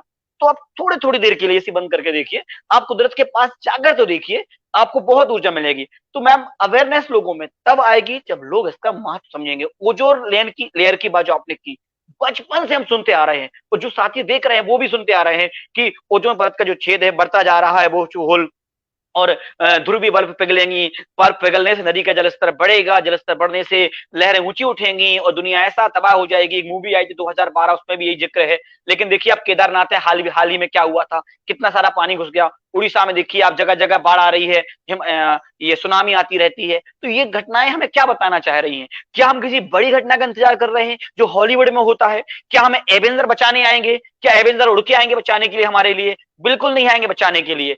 कोई नहीं आएगा, ना ही मैन आएगा, ना सुपरमैन आएगा, ना फ्लाइंग जेट आएगा। आपको अपना ही मैन, शक्तिमान आपके अंदर के गंगाधर के अंदर, कहते हैं ना गंगाधर को ही शक्तिमान था, ये गीता को विश्वास नहीं था। तो आपको अपने अंदर के मतलब बाहर के गंगाधर में से अंदर के शक्तिमान को निकालना पड़ेगा। और शायद आप लोगों को ध्यान होगा जब शक्तिमान नाटक आता था तो एक गाना बजता था पीछे से, ये आत्मशक्ति है, दुनिया बदल सकती है, शक्ति शक्ति शक्तिमान, इस तरह चलता था और वैसे घूम के वो शक्तिमान बन जाता था। तो उन शब्दों को दोहराइए, शब्दों पे गौर करें कि ये आत्मशक्ति है, मतलब ये आत्म अनुशासन है, इस सेल्फ रिस्पॉन्सिबिलिटी है। दुनिया बदल सकती है, you can change the world. आप शुरुआत तो कीजिए, बिना एसी के, बिना फ्रिज के थोड़ा थोड़ा आप रहना शुरू कीजिए। घरों के अंदर खिड़कियां ज्यादा लगाइए, आप पेड़ों के लिए, सूर्य की किरणों के लिए जगह थोड़ी देखिए। आज आप देखेंगे जितने भी नीम के, बरगद के, पीपल के पेड़ हैं, कल्प वृक्ष हैं, जितने भी पेड़ बचे हैं धरती पे बड़े बड़े, वहां चबूतरा बनाने का सिस्टम चल रहा है। गांव में चबूतरा हुआ करते थे तो पेड़ की जड़ों तक पानी जाने थोड़ा गैप रखते थे वो। आज आप देखिएगा, जितने दर्शक देख रहे हैं, मैं सबसे रिक्वेस्ट करूंगा आप अपने आसपास के 10 पीपल के पेड़ पे गौर करिएगा। चबूतरा बने हैं गांव गांव में, उस चबूतरे को टाइल्स द्वारा, सीमेंट द्वारा हमने पूरा पैक कर दिया है। और अब बताइए, अगर मैं आपके पैरों को घुटनों तक पैक कर दूं मिट्टी से या सीमेंट से, तो आप चल पाओगे क्या? आंसर होगा नो। चलना तो छोड़ो, आप खुद से कंफर्टेबल खड़े भी नहीं हो पाओगे। हमने नीम को, बरगद को, पीपल को, चबूतरे को बैठने के लिए हमने पूरा पैक कर दिया। मैंने कई फिल्मों में देखा, बड़े से बड़े विद्वान, बड़े से बड़े आईएएस ऑफिसर, आईपीएस इस बात पे गौर नहीं करते। सरकारों को गौर करना चाहिए। हम पेड़ को पूरा पैक कर देते हैं, उसपे एक मंदिर बना देते हैं, वो कहते हैं इससे पेड़ कटेगा नहीं, ठीक है, लेकिन इससे पेड़ ज्यादा जिएगा भी नहीं। क्योंकि पेड़ को हवा, जो सूर्य की किरणें हैं, जो जीव है उनको चिकित्सा के द्वारा सूर्य चिकित्सा नहीं होगी, उनको हवा नहीं लगेगी, बारिश की सीधी बूंदें जिनमें नाइट्रोजन होता है वो जड़ों के पास से नहीं जाएगा, तो उससे कमजोर होंगे पौधे, पौधों की लाइफ थोड़ी उतनी ज्यादा नहीं बढ़ेगी। तो प्लीज पौधों के आसपास चबूतरा बनाए, लेकिन थोड़ा सा गैप दें, 4 से 5 फीट का गैप दें, पूरा पैक ना करें। सागर में पाथवे पे, जब फुटपाथ पे अभी हाल ही में सड़क बन रही थी, तो लोग पौधे को पूरा पैक कर दिया था। तो मेरे एक साथी मनीष भोरे जी, उनको मुझे फोटो भेजी उन्होंने मुझे, मैंने निगम कमिश्नर सर से बात करी तो उन्होंने उसको अलग करवाया निकाल के, मतलब पेपर ब्लॉक को उखड़वाया हम लोगों ने बाद में। मेरे पास दोनों फोटो हैं, पैक की और पैक के बाद की। यदि मैं नहीं बोलता तो वो इंजीनियर उसको नहीं निकालते। तो कहाँ की पढ़ाई है? कैसा पढ़ रहे हैं हम ये कि हम पर्यावरण के खिलाफ जा रहे हैं, हम पेड़ को काट कर ही निर्माण कर रहे हैं? तो ऐसे तो नहीं चलेगा। तो मैम मेरे पास तो बहुत है बोलने के लिए, मैं अपने आप को रोकना चाहूंगा यहाँ पे, ठीक है, कंट्रोल करना चाहूंगा मेरी भावनाओं को, बट प्लीज मेरी इन सारी बातों में से यदि एक व्यक्ति ने भी गौर किया, और निश्चित ही गौर करोगे आप, तो एक भी पेड़ की जान बचाई तो बहुत बड़ा योगदान होगा। मंदिरों को, पेड़ों को पैक करना कृपया करके बंद कीजिए, उसे खुली हवा में सांस लेने का मौका दीजिए, यही आग्रह है मेरा सबसे। जी सर, आपने अपनी शादी का भी जिक्र किया। मैं दर्शकों को बताना चाहूंगी कि जैसे आपने शादी के बारे में बोला है, तो सिर्फ आप इन्वायरमेंट ही नहीं, समाज को भी ध्यान देते हैं, उसकी सेवा भी करते हैं। आप दहेज प्रथा के खिलाफ है, तो इसलिए आपने अपने शादी के वक्त दहेज का एक तिनका भी नहीं लिया, सिवाय हल्दी के। जी। और इसके अलावा सर, आप बेटी बचाओ आंदोलन में भी अपनी महत्वपूर्ण भूमिका निभा रहे हैं। अपनी बेटी के जन्म पे भी आपने 21 पेड़ लगाए और 31 लगाने के संकल्प भी दिए हैं और लोगों को भी मोटिवेट किया है। इसके अलावा आप जगह जगह मोटिवेशनल स्पीकर और एंकर का भी वर्क करते हैं। निजी स्कूल हो, संस्था हो, कोचिंग हो, काउंसलिंग हो, इंजीनियरिंग कॉलेज हो, आप हर वर्क बराबरी से मेंटेन कर रहे हैं। स्पिरिचुअल हो, अध्यात्म से जुड़ा हो, योगा ट्रेनिंग हो, सर कैसे कर लेते हैं आप इतना सब कुछ काम? और अपने ये एक निजी सवाल है कि आपको अपनी बेटी के बारे में भी हमें बताइए, जो आपने पेड़ से उनको जोड़ा है, और अपनी शादी के बारे में। पहले तो बात होती है शादी की, तो मैं जी हमेशा कहता हूँ कि शादी अपने माता पिता की राजी खुशी से कीजिए, जहां माता पिता का आशीर्वाद हो वहां कीजिए। निसंदेह आपको आजकल युवा पीढ़ी में बड़ा ट्रेंड चल रहा है मन की शादी करने का, तो ठीक है आप कीजिए, आप बात कीजिए, आप समझिए मैटर को, लेकिन आप पेरेंट्स की सहमति जरूर लीजिए। इससे बहुत हद तक हम अपराध अपराध भी कम कर लेंगे और बहुत सारी समस्याओं से हम बच जाएंगे। हालांकि ये वो मैटर नहीं लंबी बात करने का, बात आती दहेज प्रथा की। तो मेरा तो पहले ही निर्णय था कि शादी वहीं करूंगा जहां मेरी मम्मी मतलब मेरी माँ कहेंगी। अब दहेज प्रथा को लेकर मैं बिल्कुल खिलाफ था। मेरी शादी में निस्संदेह मैंने सूखी हल्दी लगवाई है, मतलब सामान को मना किया था, पैसे को मना किया था। और जब कभी मौका आता है, मेरे जो स्टूडेंट मुझसे पूछते हैं कि शादी कैसे करूं, कहां से करूं, तो मैं उनसे यही कहता हूं कहीं से भी कर लो, कैसे भी कर लो, लेकिन दहेज प्रथा को हम सिर्फ निबंध में सीमित ना रखें, निबंध तक ना रह जाए सही बात। हिंदी का, या यूपीएससी की परीक्षा में या तमाम कॉम्पिटेटिव एग्जाम में पूछ लेते हैं ये कब से शुरू हुआ है, कैसे शुरू हुआ है, ये फर्क नहीं पड़ता। आप जितना हो सके कम कीजिए। अब इसमें लोग पता है क्या कहते हैं मैम, लोग कहते हैं कि आप थोड़ी मुझे दे रहे हो, आप अपनी बेटी को दे रहे हो ना, ये गलत है। सामने वाला अपनी बेटी दे रहा है ना, ये सबसे बड़ी प्रॉपर्टी है। तो प्लीज आप सामान मत लीजिएगा, आप पैसे मत लीजिएगा, ये बहुत गलत है। आप अपने दम पे कराइए ना। इसमें एक जोक भी चलता है, एक बड़ा कॉमेडी वाला जोक है जो युवाओं में बड़ा प्रचलित है। आपने शायद सुना हो, आप ना सुना हो, मैं बताना चाहूंगा। एक बार ऐसी कुछ बात होती है लड़का लड़की के बीच में दहेज को लेके, तो बोला तुम्हारे पापा कितना पैसा देंगे, तो लड़की बोलती है कि मेरे पापा की तो क्षमता है हवाई जहाज देने की, क्या तुम्हारी क्षमता है हवाई अड्डा बनाने की? मतलब तुम एयरपोर्ट बना के दिखाओ। लड़की कहती है लड़के से कि तुम एयरपोर्ट बना के दिखाओ, मैं हवाई जहाज गिफ्ट करूंगी। तो अब सोचिए अब आप कि हवाई जहाज तो दे दूंगी और उसको उतारोगे कहाँ आप? तो हम तो पैसा दे देंगे, आप उसको बैलेंस कैसे करोगे, उसका सदुपयोग कैसे करोगे? और कोई पिता अपनी मेहनत से सब कुछ करता है, उसको पढ़ाता है, इतना आगे बढ़ाता है और अपनी कलेजे के टुकड़े को दे रहा है, तो मुझे लगता है कि पैसे लेने की कोई आवश्यकता नहीं है। ये वो मर्दानगी वाली बात नहीं हुई, ये मर्दों वाली बात नहीं हुई, ये सक्सेसफुल वाली बात, एटीट्यूड वाली बात बिल्कुल नहीं हुई। जी अपने अंदर इतना ईगो रखिए कि आप सेल्फ रिस्पेक्ट रखिए कि आपको पैसे की जरूरत ना पड़े, ना मांगना पड़े। दूसरी बात, मेरी शादी इको फ्रेंडली थी, कोई भी नशा करने वाले लोगों को हमने अलाउ नहीं किया था। मात्र 2 फटाके, जी हाँ, लोग 50, 60, 100, हजारों, सैकड़ों फटाके फोड़ते हैं दिखावा करने के लिए, और लोग ट्रैफिक जाम करते हैं। जब तक ट्रैफिक जाम ना हो लंबी, जब तक 50 लोग ना देख लें, जब तक मजा ही नहीं आता लोगों को शादी करने में। कुछ ऐसे लोग भी हैं, तो कृपया करके, सही बात। मैंने तो ट्रैफिक जाम बिल्कुल नहीं करवाया, तो ट्रैफिक जाम ना करें, नशा बिल्कुल ना करें, ऐसे लोगों को इनवाइट ना करें, खाना सीमित रखें और पटाखों का प्रयोग कम से कम करें।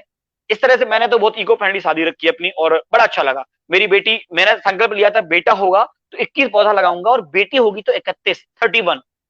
तो निश्चित ही मैं भेदभाव तो नहीं करता, बेटा बेटी एक समान। तो जब मेरी बेटी हुई, तो मैं जब वहां पर ऑपरेशन थिएटर के बाहर देखा, तो 4 लोग बैठे थे, 4 फैमिली, तो चारों में 3 को बेटा हुआ और मुझे बेटी हुई, तो वो वाले बड़े खुश थे। और जब मेरी बारी आई बेटी की, तो वो लोग थोड़ा मुझे ऐसे देख रहे थे, मतलब तरस की निगाहों से। मैंने उनको बोला, मैंने कहा यार क्यों परेशान हो रहे हो आप? मैंने कहा आप बेटे पे खुश हो, मैं आपसे दोगुना खुश हूं, मेरे पास बेटी हुई है।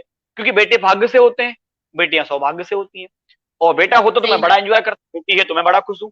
तो मेरे आंखों में आंसू, तो मेरी मम्मी कह रही थी टेंशन मत लो, बेटा भी हो जाएगा। मतलब उनको लगा कि ये दुखी हो गया है, तो मैंने बताया, मैंने कहा ये खुशी के आंसू हैं, मेरे घर लक्ष्मी है, सरस्वती है, जो भी कहो आप। तो और मेरी बेटी का नाम भी प्रकृति ही है, ठीक है। तो कुदरत के लिए काम कर रही है, छोटी सी, अभी तो हालांकि 19-20 महीने की है, अभी छोटी सी है, बट वो भी पौधों की गुड़ाई वड़ाई उससे हम करवाते रहते हैं, अजवाइन के पत्ते तोड़ के वो खाती रहती है। तो सीधी सी बात यह है कि प्लीज आप दहेज ना लें, इको फ्रेंडली शादी करें जितना हो सके। आप पर्यावरण को, अपनी खुशी के कारण आपको बिल्कुल अधिकार नहीं है आपको दूसरों को परेशान करने का। और बहुत हद तक हम समाज को अच्छा बना सकते हैं। काउंसलिंग में भी आपको घर नहीं टूटेंगे, ये दहेज प्रथा आप बंद करोगे तो, इसलिए प्लीज इसको बंद कीजिए, पर्यावरण के लिए काम कीजिए। तो यही है, तो पौधे लगाइए, भेदभाव बिल्कुल मत कीजिए, बेटा बेटी एक समान, बेटा है तब भी खुश, बेटी है तब भी खुश रहिए। धन्यवाद। जी सर। सर आपने अपने जीवन के हर पहलू में बहुत ही अच्छा सकारात्मक संदेश दिया है और वो हमारे दर्शकों द्वारा सराहा भी जा रहा है। लगातार हमसे दर्शक जुड़ रहे हैं। मुस्कान खरे जी है, मधुलिका निगम जी है, अमित निगम जी है, कार्तिक के भी भार्गव है, सभी बोल रहे हैं कि बहुत शानदार सुविचार है और काम भी है। जी, इसके सभी अलावा को दिल से सर, धन्यवाद। जी, इसके अलावा सर, आज जो हम प्रेजेंट सिचुएशन देखें, कोरोना के वक्त में लोग आम लोगों से दूर भाग रहे हैं और इस टाइम आपने बिना पीपीई किट पहने कोरोना संक्रमित मरीजों को योग भी सिखाया और जिनसे दूर लोग भाग रहे थे, आप सब परिवार संक्रमित वार्ड में गए, वहां रहिए, उनको मोटिवेट किया, इनकरेज किया, योग भी सिखाया। सर मतलब आपको जरा सा भी भय नहीं था? आप समाज सेवा के प्रति इतने जुनूनी थे? आपसे ही पूछना चाहूंगी सर मैं। जी बिल्कुल, मैं बताना चाहूंगा दर्शकों को, आपने जो सवाल पूछा है उसमें दरअसल हुआ ये था कि मध्य प्रदेश सरकार द्वारा योग से निरोग एक कार्यक्रम आयोजित किया गया, मुझे उसमें चुना गया, मीटिंग में मुझे बुलाया गया, हम लोगों को ऑनलाइन प्रशिक्षण दिया गया कि हमें मरीजों के 10 नंबर मिलेंगे, 10 मोबाइल नंबर मिलेंगे और हमें 10 पेशेंट को, कोविड पेशेंट जो होम क्वारंटाइन है, वैसे 10 मरीजों को 3 दिन तक हमें योग सिखाना है। 3 दिन में वो ट्रेनिंग उनको मिल जाएगी, वो सीख जाएंगे और फिर वो अपना आगे बढ़ाएंगे। तो मैंने उनको योग सिखाना शुरू किया। फिर जब हमारे यहाँ निगम commissioner sir mister RP Ahirwar ji हैं, उनसे मेरी बात हुई तो उन्होंने बताया कि कोविड सेंटर सागर में है, वहां पर भी माइनर पेशेंट है, उन्हें बड़ा मतलब कोविड तो है लेकिन कोविड माइनर वाला है, तो घर पे होम क्वारंटाइन ना होके वो वहां पर एडमिट है। तो यदि हम उनको वहां दूर से खड़े होकर योग सिखाएं माइक से तो बहुत अच्छा रहेगा। तो मैं सुबह 6 बजे वहां पहुंच गया। अब जब मैं माइक से बोल रहा था तो योग प्राणायाम के बारे में उतना रिजल्ट नहीं मिला, तो मुझे पता नहीं क्यों अच्छा नहीं लगा, तो मैं पास चला गया, मैंने उनसे बात की मरीजों से, तो उनको बड़ा अच्छा लगा कि कोई मुझसे बात करने आया है। ठीक है, तो मैंने उनसे बात की, उनसे काउंसलिंग की, उन्हें उनकी समस्याएं सुनी। किसी ने कहा मुझे नींद नहीं आती, डर लग रहा है, बेचैनी होती है, किसी ने कहा डाइजेशन सिस्टम ठीक नहीं है, किसी ने कहा ये, किसी ने कहा वो। मैंने उनके सवालों के जवाब दिए, तो जब पास खड़े होकर उनसे बात की तो यकीन मानिए मुझे लगा ही नहीं कि इनको कोविड है। मैं मास्क पहने हुए था, मुझे कहा गया कि पीपी किट पहनिए। पीपी किट पहनकर मैं, इतनी गर्मी लगती है और मैं, मुझे लगता है कि मैं एकदम अजीब सा लगता हूँ, मतलब वो उनसे मैं हटके लगता हूँ, बड़ा डरावना माहौल वहां क्रिएट सही होता है। तो मैंने उस माहौल को दूर करके और पेशेंट के मेरे बीच में जो दूरी है, फिजिकल दूरी तो रखी, लेकिन मैंने मानसिक तौर पर कोई दूरी नहीं रखी। मैंने उनका नाम लेके उनसे बात की और उनके एक्सप्रेशन देखे मुझे बड़ा अच्छा लगा। तकरीबन 6-7 फीट दूर खड़ा रहा, मैं उनको योग सिखाया। मुझे कहा गया था 15 मिनट योग सिखाना है, मैंने 45 मिनट से 50 मिनट तक योग सिखाया, पूरे महीने योग सिखाया। उसके बाद हुआ ये, शायद वहीं से हुआ हो, जैसे हुआ हो, मेरी वाइफ कोविड पॉजिटिव हो गई। अब जो मेरी वाइफ कोविड पॉजिटिव हुई तो निस्संदेह उनकी दवाई कराई, चेकअप कराया और हमने होम क्वारंटाइन किया उनको। कोविड सेंटर तो नहीं ले गए, चूंकि प्रेगनेंसी थी उनको, तो अब मैम उनको हमने घर पे होम क्वारंटाइन किया। 6 दिन तक उनकी हमने लगातार पूरी हेल्प की। डॉक्टर ने कहा दूर कर दो, एक कमरे में कर दो लगा। जब हम मरीज को अकेला छोड़ देते हैं तो मरीज मानसिक रूप से कमजोर हो जाता है। सही। मैंने कई कोविड मरीजों की फोन पर बात की है, मैंने काउंसलिंग की है, मुझे अभी नाम तक याद है कई, हालांकि मैं उनके नाम नहीं लेना चाहूंगा, वो इस दुनिया में नहीं रहे, जिनमें 4 से 5 महिलाएं भी हैं, 10 से 12 जेंट्स भी हैं। फोन पर काउंसलिंग करते थे तो उनसे बात करते थे, वो ये कहते थे मुझे अकेला छोड़ दिया गया है मेरे घर में, कोई मुझसे मिलता नहीं, कोई मुझसे बात नहीं करता।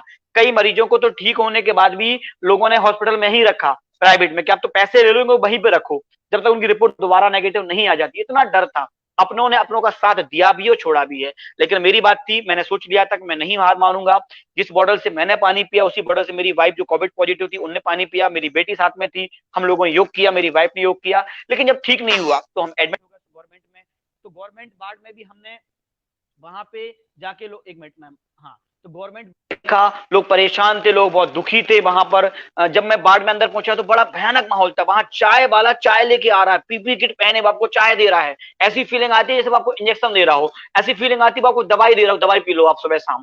तो बड़ा डरावना माहौल, 12 घंटे में एक बार डॉक्टर आ रहा है। वहां पे डस्टबिन के बाद जैसी बाजू में साइड से डेड बॉडी पैकेट में पैक रखी हुई है, मतलब डरावना माहौल होता था मैम। वहां पर मेरी फैमिली वहां पे रहे, हम लोग 4-5 दिन रहे, फिर 6-7 दिन प्राइवेट में रहे। कुल मिला के 17 दिन का वो संघर्ष निकला। लेकिन उस वक्त भी हमने मरीजों को हंसाया मैंने, और उनको योग करवाने के लिए मोटिवेट किया। मेरी वाइफ ने ऑक्सीजन का मास्क निकाल के अनुलोम विलोम प्राणायाम किए, थोड़ा थोड़ा कपालभाति किया, ओम भ्रामरी उच्चारण किया, उद्गीत किया और फिर मास्क लगा लिया। ये नजारा बड़ा शानदार था। मेरी बेटी 20 महीने की, वो मास्क खींचती थी मम्मी का, और जो मरीज थे आजू बाजू उनका मास्क खींचती थी। वो खेलने की वस्तु समझती थी, खेलने की चीजें हैं। डॉक्टर आते थे पीपी पहन के तो वो झपटती थी, उनको लगता था कि पता नहीं मतलब कोई एनिमल आ गया, भालू आ गया, मोगली वाला बल्लू आ गया। तो वो बड़ा फनी फनी माहौल था, दुख का माहौल था। हमने दुख भी देखे, हमने एंजॉय भी किया, लेकिन हमने मरीजों से भेदभाव नहीं किया, उनको मोटिवेट किया हमने, मतलब हम लोगों ने, मैंने भी। तो मैं ये कहता हूं कि ये वो दौर है जब हमें सपोर्ट की जरूरत है। एक बॉटल पानी आप दे देते हो मरीज को तो मरीज को बहुत अच्छा फील होता है। तो हमने ये सब किया और भगवान की कृपा से मेरी रिपोर्ट नेगेटिव निकली, मेरी बेटी की रिपोर्ट नेगेटिव निकली, और 17 दिनों के संघर्ष के बाद मेरी वाइफ पूरी तरह ठीक है और आज एकदम फिट है, कोई वीकनेस नहीं है। शायद लोगों की हमने हेल्प की, उनका हमें आशीर्वाद मिला, इसीलिए वो ठीक है। हाँ, इस दौरान ये हुआ कि मैं कोविड सेंटर जाके जब मैं योग सिखाया करता था तो अब मेरा वो बंद हो गया। हालांकि धीरे धीरे दूसरी लहर खत्म हो गई तो अब कोविड सेंटर में मरीज भी नहीं है। अब ईश्वर ना करे तीसरी लहर आए, यदि आएगी तो मैंने पहले भी योग सिखाया सेंटर जाके, आगे भी सिखाऊंगा। हालांकि इंडिया में कहीं नहीं हुआ, किसी भी योग सेंटर, योगा टीचर ने जाकर योगा सेंटर में योग नहीं सिखाया, किसी भी हॉस्पिटल में मरीज के अलावा परिजन को एंट्री नहीं दी, लेकिन मैं लिखित में हमसे ले ली गई थी परमिशन। डॉक्टरों का मैं आभारी रहूंगा जिन्होंने मुझे मौका दिया साथ में रहने का, अपनी वाइफ को मोटिवेट करने का। फाइनली हम लोग जीत कर आए। और आप सभी से कहना चाहूंगा, इम्यूनिटी बढ़ाइए, डिस्टेंस का, कोविड गाइडलाइन का पालन कीजिए, हिम्मत मत हारिए। यदि आपको कोविड हो भी गया है तो मेरा दावा है, मेरा वादा है, आप कॉन्फिडेंट रहिए, सारी गाइडलाइन का फॉलो कीजिए, आप जरूर इस समस्या से बाहर निकलेंगे। लेकिन शारीरिक यानी फिजिकल डिस्टेंस तो रखिए, परंतु मानसिक तौर पर किसी से भेदभाव मत कीजिए। बहुत लोग भेदभाव करते थे, मुझे भी भेदभाव की नजर देखा गया, लेकिन मैंने तो व्हाट्सएप स्टेटस पे अपलोड कर दिया था और फेसबुक पर भी कि हाँ मेरी फैमिली भी पॉजिटिव है, जिसको भेदभाव करना है कर लो, मैं पीछे नहीं हटूंगा। और इस तरह से दौर अच्छा निकला मैम, और थैंक यू सो मच, आपने वो लम्हे याद दिला दिए मुझे वापस। जी सर, मैं आपका थैंक यू करना चाहूंगी कि इतना पुण्य का काम आपने किया और कहीं ना कहीं लोगों का आशीर्वाद और गुड विशेस थी आपके साथ कि आपको सपोर्ट भी मिला और आप नेगेटिव नहीं हुए कोरोना। बिल्कुल, आप कोरोना नेगेटिव ही रहे, पॉजिटिव नहीं हुए। सर, जी दुनिया का पहला शो, मॉडलिंग शो जिसमें स्पोर्ट्स थीम रखी गई और उसमें आपने शो स्टॉपर साइकिल के द्वारा परफॉर्म किया है, इसके बारे में कुछ साझा करें दर्शकों से। बिल्कुल, दुनिया में अपने आप में अनोखा है। जब 2020 था, मतलब 2019 की 31 दिसंबर की रात थी, हमारा एक कार्यक्रम वो एक होटल में हुआ। तो साइकिल का जो टायर होता है वो गोल होता है, ठीक है। तो जी 2 टायर होते हैं साइकिल के टायर, दोनों गोल होते हैं, मतलब गोल मतलब 0 और 20 में चाहिए 2। तो हमने क्या किया कि कार्ड शीट से 2 काट के ऐसा बनाया, 2 आगे रखा और फिर 2 आगे रखा, तो क्या हो गया 2020। तो ये ऊपर से फोटो आई कि 2020 का हमने वेलकम किया। और जो हमने मॉडलिंग कार्यक्रम आयोजित किया, इसमें हमारे लकी सराफ जी हैं, ओशन बीट वाले, इन्होंने इनकी पूरी हेल्प की, इसमें पूरा प्रोग्राम इन्होंने काफी हेल्प की। तो हम लोगों ने एक स्टेज पर बैकग्राउंड में साइकिल रखी, लेफ्ट में राइट में हमने एक साइकिल रखी और हेलमेट रखे लाइन से हमने, क्योंकि नो ट्रैफिक, मतलब ट्रैफिक रूल्स का फॉलो करना भी जरूरी है, नो हेलमेट नो राइड। तो आप देखिए कि सेहत के प्रति जागरूक होना कितना जरूरी है। हमें 2020 की पहली तारीख को ये पता नहीं था कि कोविड आने वाला है या कोविड इतनी महामारी फैलाएगा, लेकिन कहीं ना कहीं हेल्थ के प्रति मैं पहले से ही अवेयर हूं। तो हम लोगों ने वो कार्यक्रम पूरा फिटनेस के लिए रखा, दुनिया का पहला ऐसा मॉडलिंग शो। मॉडलिंग में कपड़े दिखाए जाते हैं, मॉडलिंग में बॉडी दिखाई जाती है, पर्सनालिटी दिखाई जाती है, डिजाइन दिखाई जाती है, लेकिन उस मॉडलिंग में स्पोर्ट में, मतलब एक बंदा क्रिकेट खेल, 2 बच्चे क्रिकेट खेल रहे हैं, एक बॉल फेंक रहा है, साइड में गर्ल्स अच्छे कपड़े पहने लेकिन बाजू से फुटबॉल बेसबॉल हाथ में लिए हैं, ठीक है, वो स्पोर्ट की पूरी यूनिफॉर्म पहने हैं और बैकग्राउंड में साइकिल रखी है, मतलब एक जबरदस्त कार्यक्रम था वो। और मेरी एंट्री होती है और मैं साइकिल ऐसे उठा के, सामने से उठा के ऐसे पोज देता हूँ साइकिल के साथ, ठीक है। तो वो एक अलग ही चीज थी, जिन अधिकारियों ने, जिन लोगों ने उसको देखा, बहुत सराहना की। तो दुनिया का पहला ऐसा मॉडलिंग शो जिसमें हमने स्पोर्ट को महत्व दिया। और नतीजा देखिए आपके 2020 के मार्च से ही, कोविड की जब लहर आई 22 मार्च से, तो जिनकी सेहत अच्छी थी आज वो हमारे बीच में है, जिनकी सेहत अच्छी नहीं थी वो आज हमारे बीच में नहीं है कहीं ना कहीं। तो फिटनेस को हमें जागना होगा।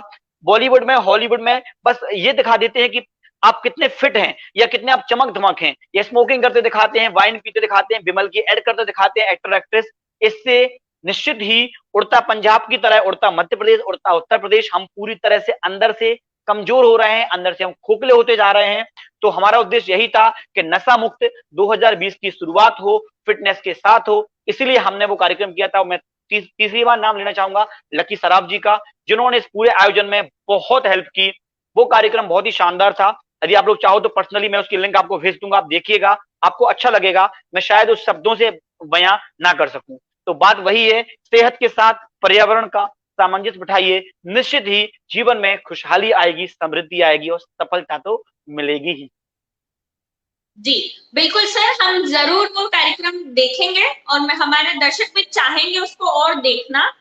इसके अलावा जी अगर मैं सर के अचीवमेंट्स की बात करूं तो जितनी बोली जाए उतनी कम है, एक लंबी लिस्ट है जिनके लिए सर को बहुत ऊंचा सम्मान मिलना चाहिए भारत देश में, ये मैं निश्चित तौर पर कह सकती हूँ। क्योंकि एमपी के अंडर 40 यूथ में पत्रिका के सर्वे में आप सिलेक्ट हुए और वो भी पूरे संभाग और जिले में सबसे कम उम्र के समाज सेवी के तौर पे आप रिकॉग्नाइज्ड हुए। इसके अलावा सागर टीवी चैनल द्वारा शहर के 10 सबसे सक्रिय युवा में से एक भी आप चुने गए हैं। इसके अलावा सर मैं आपसे पूछना चाहूंगी कि ये अचीवमेंट्स तो आपको मिले हैं बिल्कुल, अगर आपको कोई बड़ा प्लेटफॉर्म मिलेगा तो सर क्या आप इसको सिलेक्ट करेंगे? उतनी ही मोटिवेशन, उतनी ही इंस्पिरेशन लोगों में देने के लिए, चाहे वो वर्ल्ड वाइड लेवल पे क्यों ना हो। यदि मैं ये कहूं कि मुझे कोई ऐसी चाहत नहीं है, मेरी कोई ऐसी इच्छा नहीं जी। है, तो शायद आप लोगों को लगेगा कि ये तो बस यूं ही कह रहे हैं कैमरे के सामने, तो मैं क्यों झूठ बोलूं। बिल्कुल, यदि मुझे मौका मिलेगा, यदि इन्वायरमेंट के लिए मुझे पावर मिलती है, या मुझसे मान लो इन्वायरमेंट मिनिस्टर मुझसे बात करे, मुझसे पूछे कि आप क्या करना चाहोगे, तो निश्चित ही मैं उस मौके पर चौका नहीं बल्कि सिर्फ लगाना चाहूंगा। और मैं सख्ती जी। के साथ, डिसिप्लिन के साथ नियम लागू करना चाहूंगा कि हर स्कूल के अंदर प्लांटेशन को महत्व दिया जाए। प्रैक्टिकल में मार्क्स मिलते हैं, प्रैक्टिकल फाइल बना के हम जो पेज पे से प्रैक्टिकल फाइल में बहुत सारे पेज भरते हैं, उससे पेड़ काट के जो फाइल बनती है, उसके साथ मैं बोलूंगा कि कम से कम 5 पेड़ लगाएंगे, तभी आपको प्रैक्टिकल में नंबर मिलेंगे। हर स्कूल के अंदर नाडेप पिट क्या होता है, नाडेप पिट के बारे में लोगों को नहीं पता होता है, खाद कैसे बनता है, इसकी प्रोसेस स्टार्ट होनी चाहिए। हफ्ते में एक दिन की क्लास सिर्फ एनवायरमेंट के लिए हो, मैं इस तरह नियम लागू करना चाहूंगा। और सड़क निर्माण के लिए कहा जाता है फॉरेस्ट द्वारा, फॉरेस्ट डिपार्टमेंट द्वारा, कि आप बहुत सारे कई गुना पेड़ लगाओगे तभी हम पेड़ काटने देंगे। कागजों पर वो पेड़ लगते हैं, असल में वो पेड़ नहीं लगते। तो मैं सख्ती के साथ मैं ऐसी कमेटी बनाना चाहूंगा, पिछले 10 वर्षों में जहां जहां सड़क निर्माण हुआ है, यदि वहां पर पेड़ काटे गए हैं और दोबारा पेड़ नहीं लगाए गए सड़क के बाजू से या कहीं पर और, तो उस पर कार्यवाही सख्ती से होनी चाहिए। उस जिम्मेदार अधिकारी के साथ कोई भी रियायत नहीं बरतनी चाहिए। इस तरह कुछ सख्ती के साथ वो सारी बातें, पर्यावरण का कैसे कल्याण हो, मैं इस मौके को बिल्कुल हाथ से नहीं गंवाना चाहूंगा। कुछ नियम तो हमें बनाने पड़ेंगे, क्योंकि अनुशासन में ही शासन है। जब तक हमें डर नहीं होगा, भय बिन प्रीत ना होए गोसाई, जब तक भय नहीं होगा तो प्रीत नहीं होगी, और अनुशासन नहीं होगा तो शासन कहां से होगा। तो मैं बिल्कुल इस मौके का फायदा उठाकर कुछ सख्त नियम बनवाना चाहूंगा कि जिससे पर्यावरण का संरक्षण हो।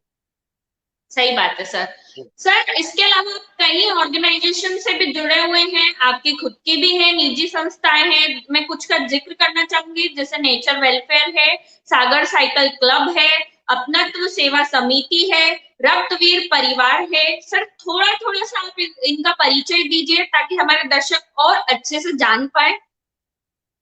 बिल्कुल, रक्तवीर परिवार में सौरभ जी, सुनील जी, सराब जी, समीर जी, ये ऐसे करके समीर जैन जी, हमारी बड़ी श्रृंखला है, हमारी टीम है बहुत सारी, शुभम जी भी उसमें। ठीक है, तो हम लोग क्या जी। करते हैं कि इमरजेंसी केसेस में रक्तदान की व्यवस्था करवाते हैं। जनरली ये होता है कि एक हस्बैंड फिट है लेकिन उसने पहले कभी ब्लड डोनेट नहीं किया, तो अपनी वाइफ के लिए लोगों से निवेदन करता है कि वो आए और ब्लड डोनेट करे। तो जागरूकता का अभाव ना होने के कारण, जागरूकता का अभाव होने के कारण लोग अपने बच्चों को, अपने परिवार को डोनेट नहीं करते। तो हम पहले जागरूक करते हैं, फैमिली डोनेशन होना चाहिए, फिर हमारी टीम हेल्प करती है। हमारे यहाँ तकरीबन 97 से अधिक बच्चों को जो थैलीसीमिया है, गुण तो मिलाते हैं। बहुत बड़ी बात बोलना चाहूंगा, शादी के पहले लड़का लड़की का परिवार देखते हैं, कास्ट देखते हैं, बैंक बैलेंस देखते हैं, लड़के की सैलरी देखते हैं, लड़की की योग्यता देखते हैं, क्वालिफिकेशन, लड़की का खाना बनाने में कैसी है, बात करने में कैसी है, पर्सनालिटी कैसी है। हम गुण मिलाते हैं, कितने गुण मिल रहे हैं, लेकिन हम थैलीसीमिया की जांच नहीं कराते। और जब ये जांच नहीं होती है तो माता पिता के कारण बच्चे को होता है, और जब एक बार थैलेसीमिया हो जाता है तो आजीवन उसको रक्तदान होता, रक्त चढ़वाना पड़ता है। तो यदि हम इसकी जांच करवाने लगे तो बहुत सारे बच्चों को थैलेसीमिया वैसे भी नहीं होगा। तो हमारा रक्तवीर परिवार थैलेसीमिया केसेस में, डिलीवरी केसेस में, इमरजेंसी एक्सीडेंट केसेस में हेल्प करता है। कोविड के टाइम पे भी किया है और आगे भी करेंगे। मैं खुद 16 बार ब्लड डोनेट कर चुका हूं इमरजेंसी केसेस में। 17वीं बार करना था लेकिन वाइफ को कोविड हो गया, मैं हॉस्पिटल में था, फिर मुझे वैक्सीन लगी अभी, अभी मैं फिर 17वीं बार करूंगा। तो ये होगा रक्तवीर परिवार का काम। अपनत्व सेवा समिति बहुत ही शानदार काम करती है। जब किसी की मौत हो जाती है तो अपने ही साथ खड़े नहीं होते कोविड के टाइम पे। और कई बार ऐसी बॉडी होती है, गरीब होते हैं लोग, कि 10-20 हजार रुपए की व्यवस्था कैसे करें। वो तो अपना सेवा समिति उसके घर से उस डेड बॉडी को, मतलब उस व्यक्ति को, स्वर्गवासी व्यक्ति को ले जाता है, अंतिम संस्कार करते हैं पूरे सम्मान के साथ। राम राम सत्य की आवाज आती है, बड़ी गाड़ी है, और हम लोग सेवा करते हैं, फ्री सेवा करते हैं। विधवा पुनर्विवाह भी हमारी टीम के द्वारा किए गए हैं। बहुत हद तक अपना सेवा समिति के जो आर डी बड़ोनिया जी हैं और जो सलीराम शर्मा जी हैं, ये लोग बहुत मेहनत करते हैं, उसमें थोड़ा बहुत योगदान मैं भी करता हूँ। और नेचर वेलफेयर है तो वो हमारी संस्था है, हम लोग साइकिल क्लब है, हमारे सागर शहर के ऑफिसर है उसमें, और हमारे शुभम जी है, करणदीप जी, हमारी एक लंबी टीम है, शैलेश जी हैं।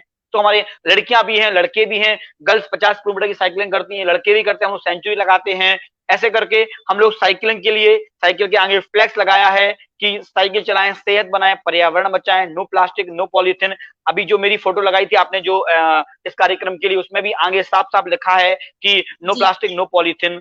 और जब केरला में बाढ़ आई थी तो जो केरला की जो नालियां थी उसके बाहर पुल पर 2-2 फीट में प्लास्टिक की बोतल डली हुई थी, प्लास्टिक की पॉलीथीन डली हुई थी, चिप्स कुरकुरे खा के हम यूं ही फेंक देते हैं। तो कहीं ना कहीं हम साइकिल द्वारा संदेश देते हैं नेचर वेलफेयर और सागर साइकिल क्लब के द्वारा कि हमें अपने हिस्से का पर्यावरण, अपने हिस्से की गंदगी कहीं पर भी नहीं फैलानी है। तो ये हमारा सिलसिला चलता जा रहा है और आगे भी जारी रहेगा।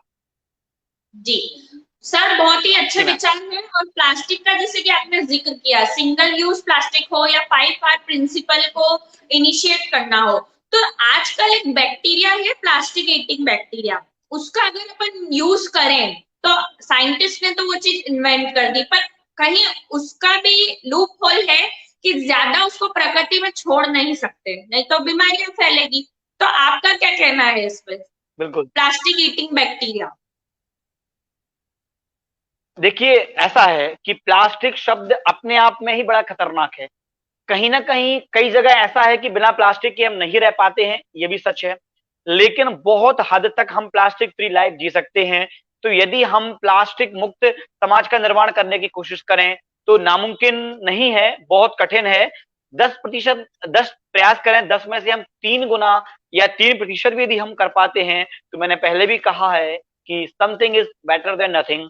तो साइंटिस्ट अपने व्यू रख रहे हैं, वनस्पति शास्त्री अपने व्यू रखते हैं, सोशलिस्ट अपने व्यू रखते हैं, लेकिन मैं फिर भी कहूंगा कि यदि हम यात्रा करने जाते हैं तो हम 4 से 5 प्लास्टिक की बोतल का यूज करते हैं और बोतल का यूज करके हम फेंक देते हैं। आजकल तो स्टैंडर्ड है, रेल ट्रेन की बर्थ में, बस की बर्थ में सामने कोई बैठा है तो वो नई बोतल खरीदता है, तो हम भी नई बोतल खरीदते हैं और पानी पी के फेंक देते हैं। और 10 में से 3-4 बोतल का ही रिसाइकिल हो पाता है, सबका रिसाइकिल नहीं हो पाता। इस धोखे में हम ना रहें कि सारी प्लास्टिक का रीयूज हो जाएगा। उसको आप प्लांट लगाएं तो ठीक है, अन्यथा आप प्रयोग करें कि आप स्टील की बोतल अपने साथ में रखें। और बैक्टीरिया की बात करें तो पानी में प्लास्टिक जब लगता है तो उसका जो TDS है, टोटल डिजोल्व सॉलिड है, जो 300 के ऊपर होना चाहिए, वो प्लास्टिक की बोतल में 150 बचता है। और जब उसमें सूर्य की किरण पड़ती है तब वो और कम हो जाता है और नेगेटिव बैक्टीरिया या नेगेटिव जो जीव होते हैं वो उसमें पनपने लगते हैं। तो जितनी देरी करते हैं प्लास्टिक के पानी की क्वालिटी उतनी कम हो जाती है। आपने गौर किया होगा, आपने स्वयं मैम और लोगों ने भी जो सुन रहे हैं मुझे, कि आप 4 पूरी वाटर पानी पीते हैं आप प्लास्टिक का तो भी आपकी प्यास नहीं बुझती। और मटके के पानी का 1 लोटा, 1 गिलास पानी यदि पी लेते हैं आप मटके के पानी का तो आपकी प्यास बुझ जाती है। तो सिर्फ इसलिए नहीं कि वो ठंडा है, ठंडा तो पानी फ्रिज का भी होता है, लेकिन फ्रिज का पानी उतनी जल्दी प्यास नहीं बुझाता।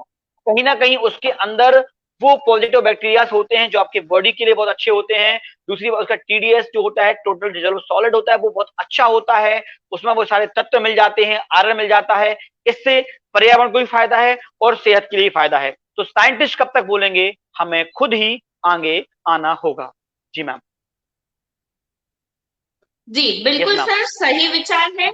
और इसके अलावा सर, आपकी नॉलेज बुक में से मैं कुछ सवाल पूछ रही हूँ जो हमारे मनीष पांडे जी ऐसे दर्शक जी ने भी पूछा है कि कुछ ऐसे पेड़ बताइए जिनके बारे में लोगों को कम जानकारी है और वो हम घर में लगा सकते हैं। क्योंकि आजकल आप देख रहे हैं कि बड़े बड़े पेड़ों को काटकर बोनसाई का रूप दे दिया जाता है और बोनसाई का प्रचलन ज्यादा हो गया है, पर कहीं ना कहीं जो अस्तित्व है, वास्तविकता है, वो पेड़ की मिटाई जा रही है। बिल्कुल। देखिए, हमने पेड़ों को पेड़ की जगह हमने पौधा बना के छोड़ दिया। हमने पौधे को जी उसका दम घुटने के लिए गमले में छोड़ दिया। तो देखा भी आपने क्या हुआ कोविड के टाइम पे कि प्रकृति ने हमें अपने घरों में छोड़ दिया। हम घर में पैक रहे, हम घर के बाहर नहीं निकलते थे, हम कमरों में पैक रहे। तो कुदरत ने आपसे बदला लिया। हमने बोनजाई कर करके पीपल को काट काट के किया, वो गलत नहीं है, वो ठीक भी है। लेकिन वो कब ठीक है, जब आपने कुछ 4 बड़े पेड़ भी लगाए हों। या जिन्होंने पेड़ नहीं लगाए हैं उनसे तो अच्छा है कि वो गमले में लगाए, लेकिन ये गलत है। हम गमलों में सीमित करेंगे तो कुदरत हमें हमारे घरों में सीमित कर देगी, हमें हमारे घरों में कैद कर देगी। अब बात आती कौन से पेड़ लगा, तो पांडे जी ने बहुत अच्छा सवाल पूछा है, आदरणीय सर ने। पहली बात तो एक, हमारे घरों में जी 2 फीट की जगह हम छोड़ते हैं तो हम आराम से एक पौधा जैसे कि नीम का पौधा है, नीम का लगा सकते हैं। ये बहुत बड़ी गलत धारणा है कि लोगों की घर की जड़ें खुद जाएंगी या नुकसान हो जाएगा, ऐसा बिल्कुल भी नहीं है। कोई लोगों ने घर में पीपल भी लगाए हैं और पीपल की डाल हम बाजू से काट सकते हैं या नहीं काटते हैं तो भी लोग चला रहे हैं, रह रहे हैं, रहने वाले, जब ठंडक मिल रही है। लेकिन आप नहीं लगा सकते तो आप अमरूद लगा लीजिए, आप आंवला लगा लीजिए, आप नीम लगा लीजिए, आप शहतूत लगा लीजिए। ये पौधे ज्यादा बड़े नहीं होते और आपको छाया भी देते हैं, फल भी देते हैं। और घर की बात करें, घर के अंदर बेडरूम में, स्टडी रूम में, तो आप स्नेक प्लांट लगा लीजिए। आप स्पाइडर प्लांट्स बहुत ही नो मेंटेनेंस है, आप इसको लगा लीजिए, ठीक है। आप अजवाइन का पौधा लगा लीजिए, रोज तोड़ के आप अजवाइन खाइएगा तो ठीक है, सेहत भी अच्छी रहेगी। मेरे घर में अजवाइन भी लगी हुई है बहुत सारी, ठीक है। आप ये तमाम चीजें, एक लंबी लिस्ट है पौधों की जो आप लगा सकते हो। गुड़हल भी लगा सकते हो आप, गुलाब, हर प्रकार के गुलाब लगाइए आप, क्योंकि मधुमक्खियों को, भौरों को फूलों से जो मिलेगा। और एक बहुत बड़ी बात मैं कहना चाहूंगा, लोग फूल तोड़कर मंदिरों में चढ़ाते हैं, तो यहाँ रिवाज है सुबह से बड़ी पॉलिथीन लेके निकलते हैं लोग मॉर्निंग वॉक पे, और उस पॉलिथीन में फूल तोड़ तो लाते हैं और भगवान जी को चढ़ा देते हैं। आप खुद सोचिए, शंकर जी को इतने सारे फूलों की आवश्यकता नहीं है, 4 फूल में भी वो खुश हैं। जो फूल आपने लगाया उसमें हम हाथ लगा लेंगे हम तो भी चल जाएगा। वो फूल असल मायने में जो जीवित ईश्वर है, जो तितली के अंदर है, जो भौरे के अंदर है, जो परागण करने के लिए चाहिए, छोटे छोटे कीट पतंगे जिनसे हमारी धरती चल रही है, वो फूल सर उसके लिए है। वो फूल आप तोड़ के भगवान जी का चढ़ाते हो, ठीक है, वो भी तो भगवान ही है। कहते हैं कण कण में ईश्वर है। जब कण कण में ईश्वर है तो पौधे के अंदर तो पहले है, और फूलों के अंदर तो पहले है। तो कृपया करके फूलों को मत तोड़िए आप। और अगर बहुत अधिक तोड़ने का शौक है तो कृपया करके कुछ फूल आप खुद लगाइए, ये मैं लोगों से कहना चाहूंगा। तो पंडित जी ने मुझे एक बात कहने का मौका दिया, मुझे याद दिला दी, वो यही है कि कृपया करके पूजन में बहुत अधिक फूलों का प्रयोग ना करें, सीमित फूलों का प्रयोग करें। और जितना ज्यादा आप फूल तोड़ेंगे, फूल स्वतः गिरे नीचे तो ठीक है, उसका आप खाद बनाइए, उसका आप कुछ भी करिए, लेकिन आप लगाइए। हाँ, कनेर का पौधा एक ऐसा होता है, आप 3-4 कलर में आती है कनेर, 4 लाइन पे, हाईवेज पे, बीचों में डिवाइडर पे कनेर लगी मिल जाएगी। पानी बिल्कुल भी नहीं लगता, कम से कम पानी में, जीरो मेंटेनेंस में आप अपने घरों में लगा सकते हो। 10 से 15 फीट का कनेर का पौधा हो जाता है। और वो पौधा की डाल बहुत पतली होती है, उस पर आप बैठ तो नहीं सकते, आप झूला नहीं झूल सकते, लेकिन पंछी बैठेंगे, पंछियों को अच्छा लगेगा, हरियाली होगी, और आपको देखने में भी हमारी आंखों की रोशनी भी बहुत अच्छी होती है, अच्छी फीलिंग आती है। बस आप संकल्प तो लीजिए, आपको मौके मिलते चले जाएंगे। जी जी बिल्कुल सही बात है सर। और दर्शक लगातार आपको सराह रहे हैं। गरिमा अजय रिचारिया जी है, जोशी सुनील जी हैं, सृजन तमाकर जी है, मुस्कान खरे जी है, पूजा सक्सेना जी है, सोमिका सौम्य राय जी है। सब आपके कारनामों पर तालियां बजा रहे हैं और हमारे दर्शकों द्वारा स्पेशल कमेंट्स भी आ रहे हैं। जी, सभी का बहुत बहुत धन्यवाद।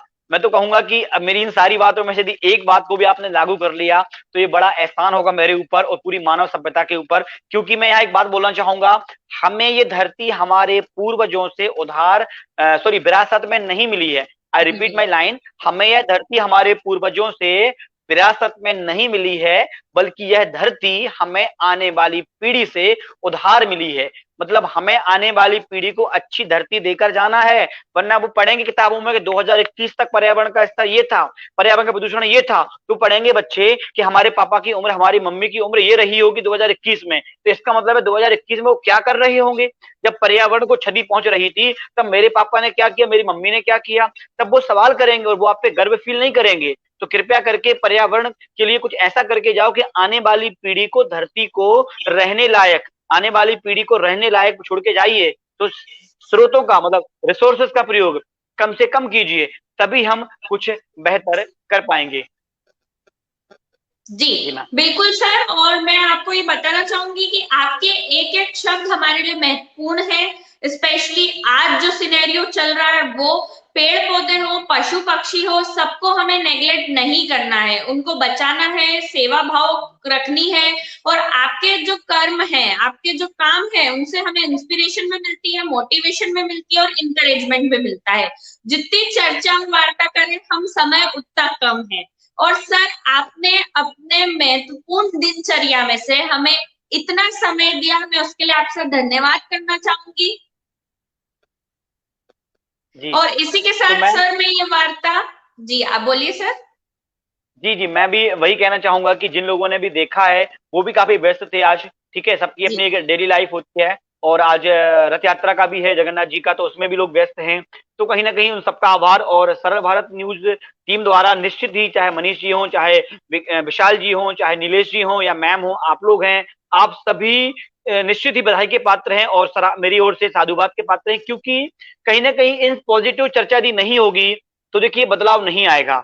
अगर हम कुछ नहीं करेंगे तो कुछ नहीं होने वाला। तो इस तरह अच्छी अच्छी लोगों को आप सामने लाइएगा, पॉजिटिव माहौल बनाइएगा, तो निश्चित ही हर क्रिया के विपरीत प्रतिक्रिया होती है। तो जितने लोगों ने सुना है, या जो सुन रहे हैं वो जरूर अपने आप में बदलाव लाएंगे।